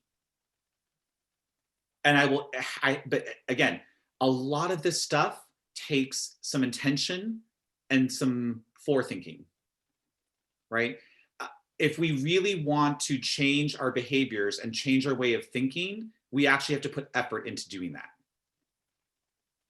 And so for me, what's been so life-changing is actually setting intentions. So that could be through prayer, that could be through journaling. I do meditation. I actually have this really cool board that's, it's a paintbrush, but you use only water and you paint on maybe a word or something that you, or an image or something that you want to set intentions around. And then after a while, it dries up and then goes away. So you've released it and you've let it go. Okay, so they, them pronouns. That's the next slide. Singular they is how it's referred to, and it has been around in the English language since the 1300s. Shakespeare and Chaucer used singular they. So this is actually not new to the English language. We just don't typically teach it as part of grammar rules. Again, which is why I totally get using singular they can take some retraining and some reworking. But there are even common phrases that we use where we're using singular they. I'm sure we're all familiar with the phrase to each their own. Each is a singular word. We should say to each his own or to each her own, but we don't because that's cumbersome and tedious and like clunky. I also don't know if I've ever heard someone say, oh, someone left his or her cell phone behind. Typically what I hear, and not just because I hang out with a bunch of queers, but typically even before then, what I hear is someone left their cell phone behind or someone left their pencil, right? Because again, to say someone left his or her pencil, it's clunky. So again, we already are doing this. I'm sure you've actually used singular they and you just didn't realize it. Now, if you're using singular they for someone, things like, so you would use it as you would normally, grammatically speaking. So they are speaking, I listen to them, they can speak for themselves or themselves. Yeah, I think it's Marion or Marianne. Someone has left a set of keys, also super great. Then you're avoiding pronouns altogether. Now, Becky mentioned, I love that you mentioned this because this is the other thing I like to point out to people. So you, as a second person pronoun, originally in English was only used in plural, like other yous. Okay, so instead of saying like you are and to a singular person, you would say thou is. But we've gotten rid of that, right? Because and think about it, if you're referring to a singular person, that person is an is, he is. But with you, we use you are, even though it's used for a singular person. Are is for a group or of multiple things. So again, well, I guess that I want to demonstrate I'm Becky, I'm glad you pointed that out. The English language shifts over time. The singular they is here to stay. So the more you can practice it, the more you can use it or be conscientious of it, I think it's going to serve you well moving forward, especially if you're trying to recruit and retain younger Spokane Democrats who are queer. You're gonna have to, you have to. I think the other thing I didn't mention in the state of Washington, right, is we also now have gender X. So folks can now identify as something other than male or female, or something other than man or woman. And typically those folks use they and them pronouns. So just another thing to think about is that I believe you've had some folks who use singular they pronouns. I'm sure you will continue to have folks over the years use singular they pronouns. So again, the more you can practice it, the better. So there were some, oh yes, okay, so it looks like, so the one thing I want to tackle, and I actually don't care that we get to the rest of the slides. I think it's good information. Again, Melissa will send those things out to you. Trans women and competing in women's sports. Yeah, so it has been, what a wild ride. One thing I want to mention is there was I think she's from Ethiopia. She was a marathon runner. She won the Olympic gold medal, I think in long distance running, competing against women. And she is a woman. She identifies as a woman. She's always been identified as a woman from birth. But people were complaining because they believed she was a man, because she was so much better. So on international news, she had her chromosomes tested, and it actually does show that she has a Y chromosome in addition to 2 X's. So her body does produce more testosterone naturally than maybe a cis woman or a woman who only has 2 X chromosomes. She was just told, it was just ruled last week, that she is banned from competing against other women until she takes testosterone blockers for a year, which is essentially the same thing that trans women have to do before they compete with cis women. They have to, they have to identify that way, and they have to be on, their hormone levels have to be at a certain level for a year, and then they can compete. So that's what they're doing with her, because they're saying it's an unfair advantage. Meanwhile, Michael Phelps, I'm sure we are familiar with Michael Phelps, super decorated, multiple gold medals across multiple Olympics in swimming. His body does not produce as much lactic acid as other people. Actually, it's about like half. So his muscles don't get as tired. And apparently his ankles go back farther, like the degree that he can kick back it's like very, he's a weird creature, but no one is complaining that he needs to, they need to, increase his lactic acid levels to make it fair for other swimmers, right? Or other athletes. It's something his body naturally does. So he has a natural advantage. And so, it's just fascinating to me to see that there's, what is considered an advantage and what is considered a fair advantage and what's considered an unfair advantage. And so with trans women in sports, there are rules and regulations, and trans women are not out here overwhelming women's sports. And most of that is because they're already so terrified to compete in said sports, right? That trans students, queer students are not often, you know, rallied behind or supported in their youth to compete in sports. And again, even for me, I played varsity tennis all 4 years, but it was terrifying. I never went to the locker room, right? Because I was terrified of being beaten up or being, you know, whatever it was. But I think for me, my parents saw that like tennis was my way of like gaining confidence. So that's why they were like pushing for it. Otherwise, they probably would have just let me quit, because that's what I wanted to do multiple times. Ooh, getting rid of gender segregation in sports. I am not willing to answer that question. That is a major question. So I think what I want to do now is, if there are folks who want to stay on the call, I know that 12:30 was the boundary, the time boundary. I'm willing to stick around for 5 or 10 minutes. If people want to have, yes, thank you, Castor Samina.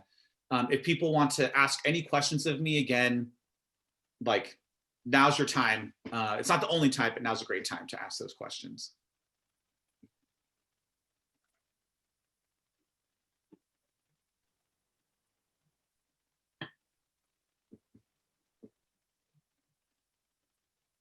I can't, there we go. Nick, is your contact information in the presentation in case people do want to like message you, or?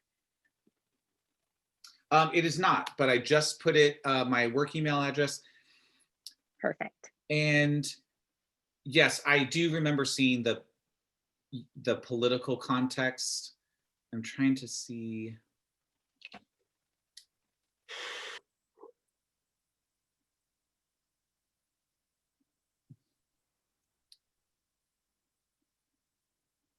I can't find it. Oh, never mind. I have a problem in a political context. Using they as a plural to me in politics, that would be 2 or more. So how would I address someone who identifies as plural when my meaning refers to a single voter? An easy way around that. So let's say you're wanting to say, oh yes, I talked with, you know, you were talking with a single voter, and you're wanting to talk about that conversation with other folks. You start off by saying, I would recommend starting off by stating that I was talking to a voter yesterday. I was talking with someone yesterday, and they blah, blah, blah, blah, blah.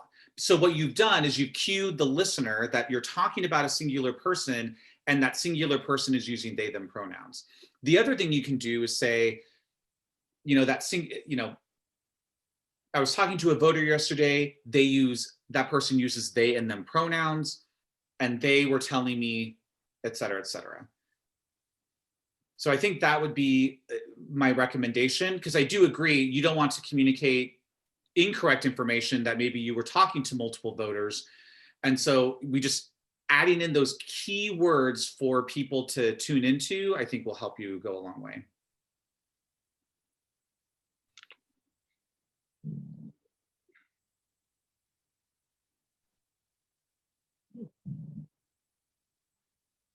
Well, I think here's the thing about getting criticized for pronouns. You know, different people respond differently. So sometimes people are misgendered, or they're called the wrong pronoun, like maybe all day, maybe all week. And so you're the last straw. And it's called, like, when we're talking about people of color, it's like racial battle fatigue, right? When you're just experiencing just like barrier after barrier, prejudice remark after prejudice remark. And so you hear something that's prejudiced from someone, and no, maybe in like the grand scheme of things, it was not the worst thing in the world you could have done. But for that person, it was just like the final thing. And so what I try to remind folks, especially folks who are in positions of power and privilege, is one, try not to take it as personally. Hard to do. I'm not saying I do. I'm not saying I do that very well. And also maybe see the hurt. when someone seems, I mean, this is true for any time someone seems to be overreacting. I worked in customer service and in food service, and the things that people will yell at me for, I'm like, I literally have other things I could be upset about. And ice cream is not one of those things that I should be screamed at for. But what I've tried to teach myself, right, is, okay, so that person is having a bad day. That person is hurting right now. So rather than respond to the comment, let me instead see and respond to the hurt. Wow, I did not mean to upset you like that. I'm really sorry. Now, the thing with pronouns too is, you know, one mistake is fine, two mistakes is fine, but when you are regularly getting pronouns wrong, and then you're also regularly interacting with that same person, they have every right to be pretty upset with you. Like, you know, when I'm in a meeting, it's like, okay, with some colleagues who've known me for 2 years, the 2 years that I've used they, them, come out and identified as they, them, I'm like, okay, get it together. Like, you interact with me on a weekly basis. This should be, at some point, you got to get it right. Now, if you don't want to make a mistake, if you really can't get, like, you can't get they, singular they down or someone's pronouns down, just use they, them. Or, I'm sorry, so just use their name only. Right? And I have had people at Eastern who can't get my pronouns right. And so finally, after multiple corrections, they just refer, they don't even use a pronoun for me. They just say, oh yeah, Nick's presentation was great. Nick said this, Nick said that. And then you avoid it altogether.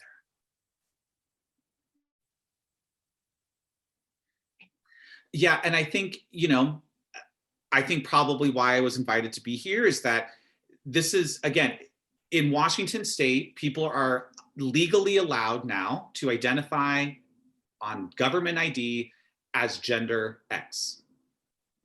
So, and at Eastern Washington University, when people consistently misgender a student, when faculty, let's say, consistently misgender a student, that actually can be considered a violation of the state's anti-discrimination policies, right? Because we cannot discriminate on the basis of gender identity. And because pronouns relate to someone's gender identity, if you're refusing to use the correct ones, you are actively violating the state's anti-discrimination laws. Now, I'm not saying that you all have to do that, but that is the interpretation that the Civil Rights Office at Eastern Washington has taken, at Eastern Washington University has taken. Apologies for my error.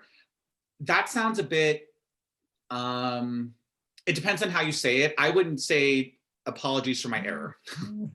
I would instead say, I'm so sorry. And I would even say, if you've been corrected multiple times, I'm so sorry. I know you've mentioned this before. And I need to be better.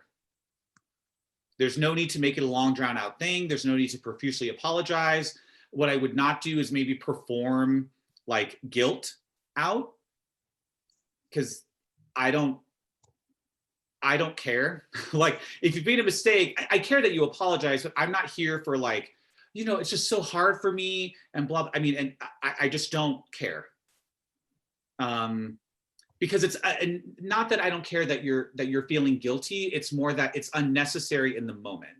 And now, instead of focusing on your error, now I'm having to focus on your guilt. So it's centering you and your feelings, and it just feels, it's unhelpful. And that's true whether it's about pronouns or anytime you've like made a mistake and maybe gotten someone's name wrong or shared a secret about them that we weren't supposed to. Displaying our guilt and having people process through that when it's us who made the error is not, I've not found that to be super helpful.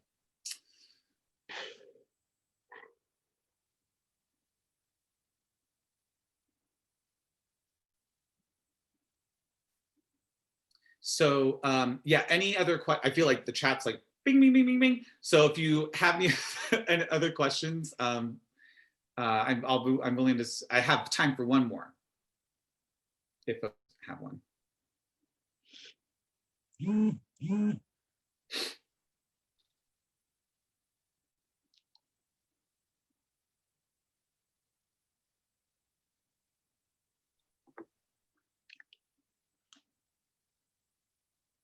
I just want to concur. Jenny and I don't really, I think we've only actually interacted in person maybe like 3 times when I first moved here, but like I still, but I will agree and concur. Love Jenny and love Jenny's Facebook posts in particular, because they get me thinking about things I hadn't thought about before.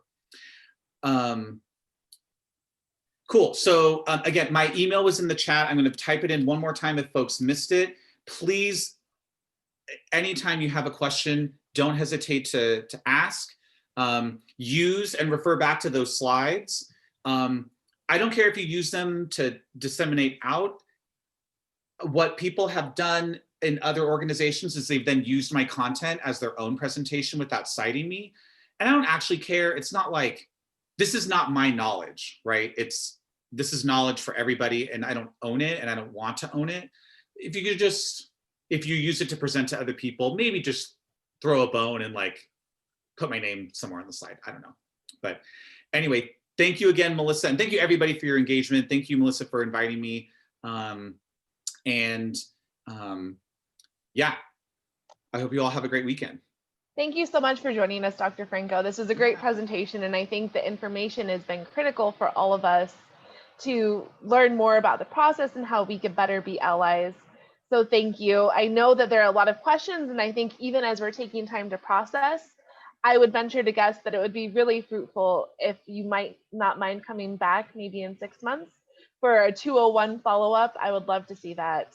And if it's okay with you, I'd love to post this on our Facebook page with credit to you as well for anyone who might want to view that who hasn't had the opportunity. But thank you so much for the important work you're doing, and we hope that as a party we could be an echo to that to support your efforts. So thank you again. Great. And thank you all for the PCOs in this Zoom room for being willing to engage. I know that some of these conversations are those that we maybe haven't had on this level before and that are really uncomfortable to have in a lot of ways. So thank you for those who are stepping outside your comfort zone for being willing to do so. And thank you to others who are being willing to entertain that and, grow together as a body. So thank you again. So next, what I want to do is, that's our final agenda item, except for good of the order. So I am going to share my screen for a brief moment for a couple items I have. Point of order. Yes. Sorry, you skipped the bylaws stuff again. Yes. Oh, sorry. My apologies. Please fire away, Joanne. Okay. And really, it's very short. We will be having discussion and vote on several bylaws updates. Part of it will include updating our bylaws to allow us to meet virtually, because they currently don't, and we're doing so under the emergency order of the governor, which is totally fine, but eventually that will expire. I'm thinking positively here. We're not going to be in pandemic world forever. At least we hope not. And so we'll need to update that for the proxy form as well. But then some other really super exciting updates as well. So we will send out the updates as soon as they've all gone through the review of the executive board, and well in advance of the meeting. I would encourage everyone to please review the updates before the meeting, because I'm sure there will be robust discussion and I want everyone's voice to be heard. So thank you for the time today. I really appreciate it, Nicole. Thank you, absolutely. And thank you for your hard work on the bylaws committee, or document review committee, less colloquially speaking, for making these changes happen. I think they're really important, and I'm really excited to see our robust conversation. When we do get this on the agenda, I would venture to guess that it will likely be a longer meeting so that we can entertain broad and robust conversation. But I will ensure to send the bylaws amendments out with the call to meeting far in advance of that, so you do have ample time to review. So now I'm going to move into good of the order. I have a couple of items, and then I know that there are a couple of other folks who do as well. So I'll pass that over in a moment. The main good of the order I have is, we've all been talking about, we are in a critical election right now. And hold on, is my screen being shared? Can you see it says phone banking? Yes, we can see it. Okay, perfect. And I know we're in a critical election, and as Representative Riccelli mentioned, we really do have a lot of opportunities to make gains so that the 3 fellows in the 3rd are not the only representation we have in Olympia. So I have come up with, I've been kind of racking my brain, what are incentives? And I know in COVID times, maybe throwing a pizza party or whatever the case isn't the most fruitful idea. But I think that this is an election where I personally would love to have a name attached to somebody who helps champion results that could end up resulting in Trump leaving office. So I have a couple incentives that I'd love to pass to our PCOs. First is the PCO who has the most requests to recruit people to phone bank will have their name added to a plaque as a 2020 election champion. So this is if you are sending an email, a mass email out to folks asking them to phone bank with specific links, which I will provide, and they could be found on the events page of our website. And if you tag people on Facebook, make sure to tag Spokane Democrats. I will be keeping a list of the different PCOs and the number of folks that they've reached out to recruit to phone bank. The person with the most will be labeled as a 2020 election champion. And then the PCO who has the most personal phone banking hours will also have their name added to that as well. I've already spoken to the coordinated campaign, and by giving them a list of PCOs, they said it's not very taxing for them to be able to pull those reports. And so here, hopefully this is some kind of incentive to get that going. And then finally, the LD with the most collective phone banking hours will receive a trophy and credit as the top LD of 2020 in terms of the election. That'll be a roving trophy that each election cycle, maybe we can move it to another one, sort of like Battle of the Bell with Meade and not Spokane. So that's really my hope for phone banking. And if PCOs can really encourage their members to donate either to the party or to local campaigns. I know that Joanne shared the third LD and the form they have where your donation will be split evenly among the 7 candidates. That could go a long way as well. So that is the end of my good of the order, but I do have, also important notes. We have a sign drive-through today, 1 to 5 at the county headquarters, 1912 North Division. Tomorrow, the 6th LD will be having theirs at that same location as well. And then just a reminder, I am still searching for someone to lead as chair of membership and diversity. So please refer information to me on that. I'll quit sharing my screen. I'm going to pass it over. I know that we're joined by Lance Gorell as well as Zach Sapone, who have some news they want to share about their campaigns. And then Nagmana Shirazi, our state committee member, had an update as well. I'll go ahead and begin with you, Lance.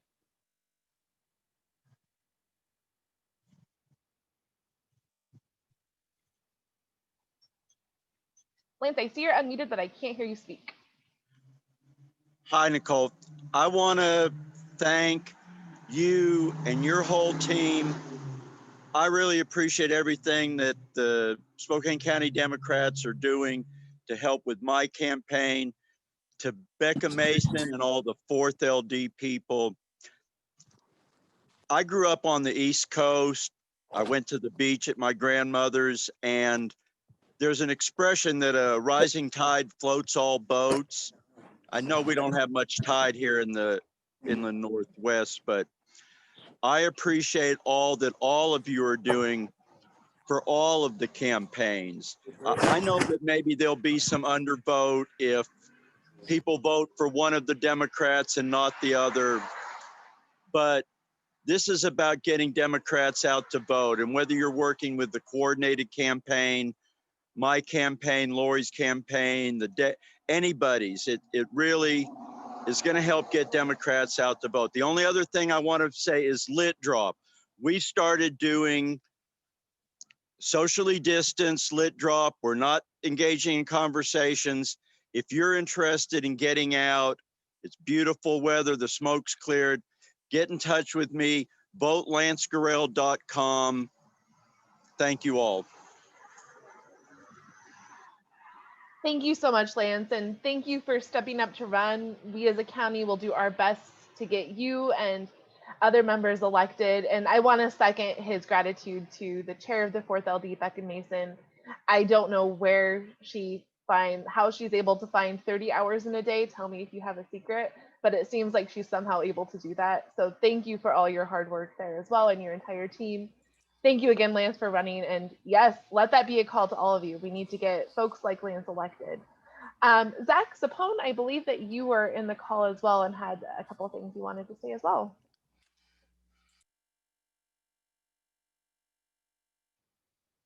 I know he entered. It's possible that he got dropped. Let's see here. This many people on a call, technical difficulties are bound to happen. Seeing that I'm not seeing him at the moment, we'll go ahead and I know Nagmana had a couple comments as well.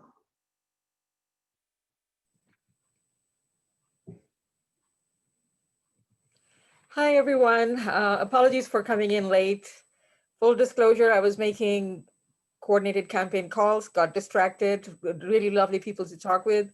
The best news of the day was getting into one of the Zoom rooms and finding one of my friends from my son's Boy Scout troop making calls for us. And the reason why she was making calls was because she said, well, I have to do something because of Ruth Bader Ginsburg, because we've lost her and we need to keep the fight going. And that to me spoke volumes. There's so very many reasons why we all do this, why we're all invested in what we do. And it's just all about getting out there and making sure you have your voice heard. Well, my state committee meeting on the 16th, this past 16th, was the first one that I attended. It was very different, very enlightening, and not what I was expecting. But the synopsis of it was that we did pass a lot of different resolutions, and the best news was that the Affirmative Action Committee, which is co-chaired by Yvette Joseph from the 6th LD, we are the first state in the whole of the United States, one of the first few states to reach 100% in our goals, and that speaks volumes for how committed we are as elected officials, as people who are committed to being Democrats and making sure that our democratic values are advanced, and so that people can see and understand and fall in behind us. And because you can only lead by example, so this is great news. We passed a resolution in support of the Black Lives Movement, and we are also in the middle of electing a 5th CD rep because Karen resigned, who was our 5th CD rep, and then so we are looking for somebody new from among the state committee members within the 5th CD. The other big news is that the state party is following suit. We have identified a need for training for more equity and diversity and racial equity training, actually. So Tina Podlodowski has committed to holding on a state level some trainings, and details will be forthcoming on that very soon. So thank you so much for taking time out of your Saturday morning to come and hear all of this. There will be some more kind of advanced trainings. I'm so grateful for having had Nick on here today. I know a lot of that information is new for me too, but as I said earlier, just put it down to respect. If I tell you that I want to be addressed in a certain way, you should address me in a certain way. It's like my name. It's Nagmana. It's not Nagmana. It's Nagmana. So if I ask you to pronounce my name Nagmana, you pronounce it Nagmana, right? So that's it. That's what it boils down to. Just respect and owning the fact that it's not your perception, but what you see and how you hear and what they want. So that's really what it boils down to. So watch out for our next trainings, and we have some exciting ones coming up. So thank you for your time. Great, thank you so much, Nagmana. One thing that I forgot to mention. Yes. I'm part of an organization called the Spokane Coalition of Color, and we are holding candidate forums for across the board. So we just held our first forum, well, our 4th forum. This is our 4th year. And the first forum of this year, we held it last week on Thursday. The next one's coming up on the 30th. And that will include the Court of Appeals, whoever are the 2 candidates going through. So our Court of Appeals, then our 3rd LD, House of Representatives, and then we've got our Senate. So Andy Billig, Dave Lucas on that one, and then Marcus and everybody else, Tim and our other folks on the other one. We are nonpartisan, Spokane Coalition of Color. It's an amalgamation of 4 organizations. One is NAACP, HBPA, which is the Hispanic Business Professional Association, MCAS, which is Muslims for Community Action and Support, and APIC, which is Asian Pacific Islander Coalition, Spokane. I'm going to drop the Facebook address here in the chat.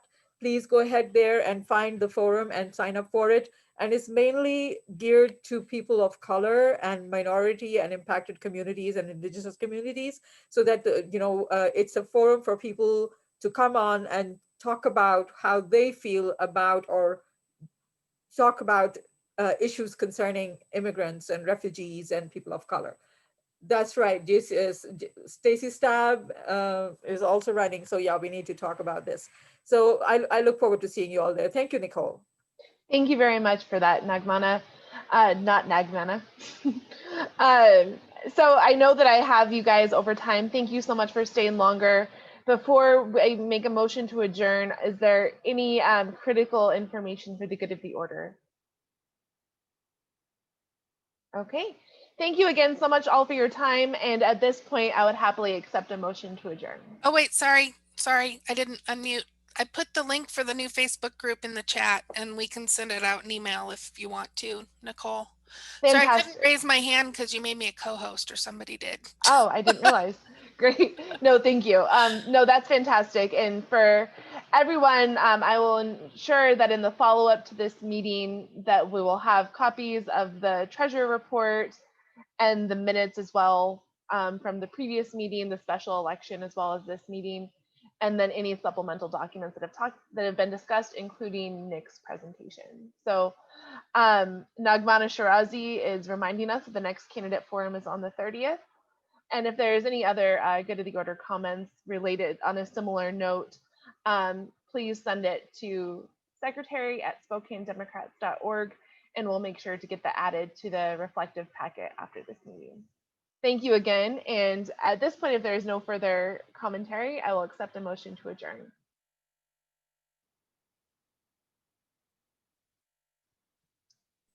Motion to adjourn.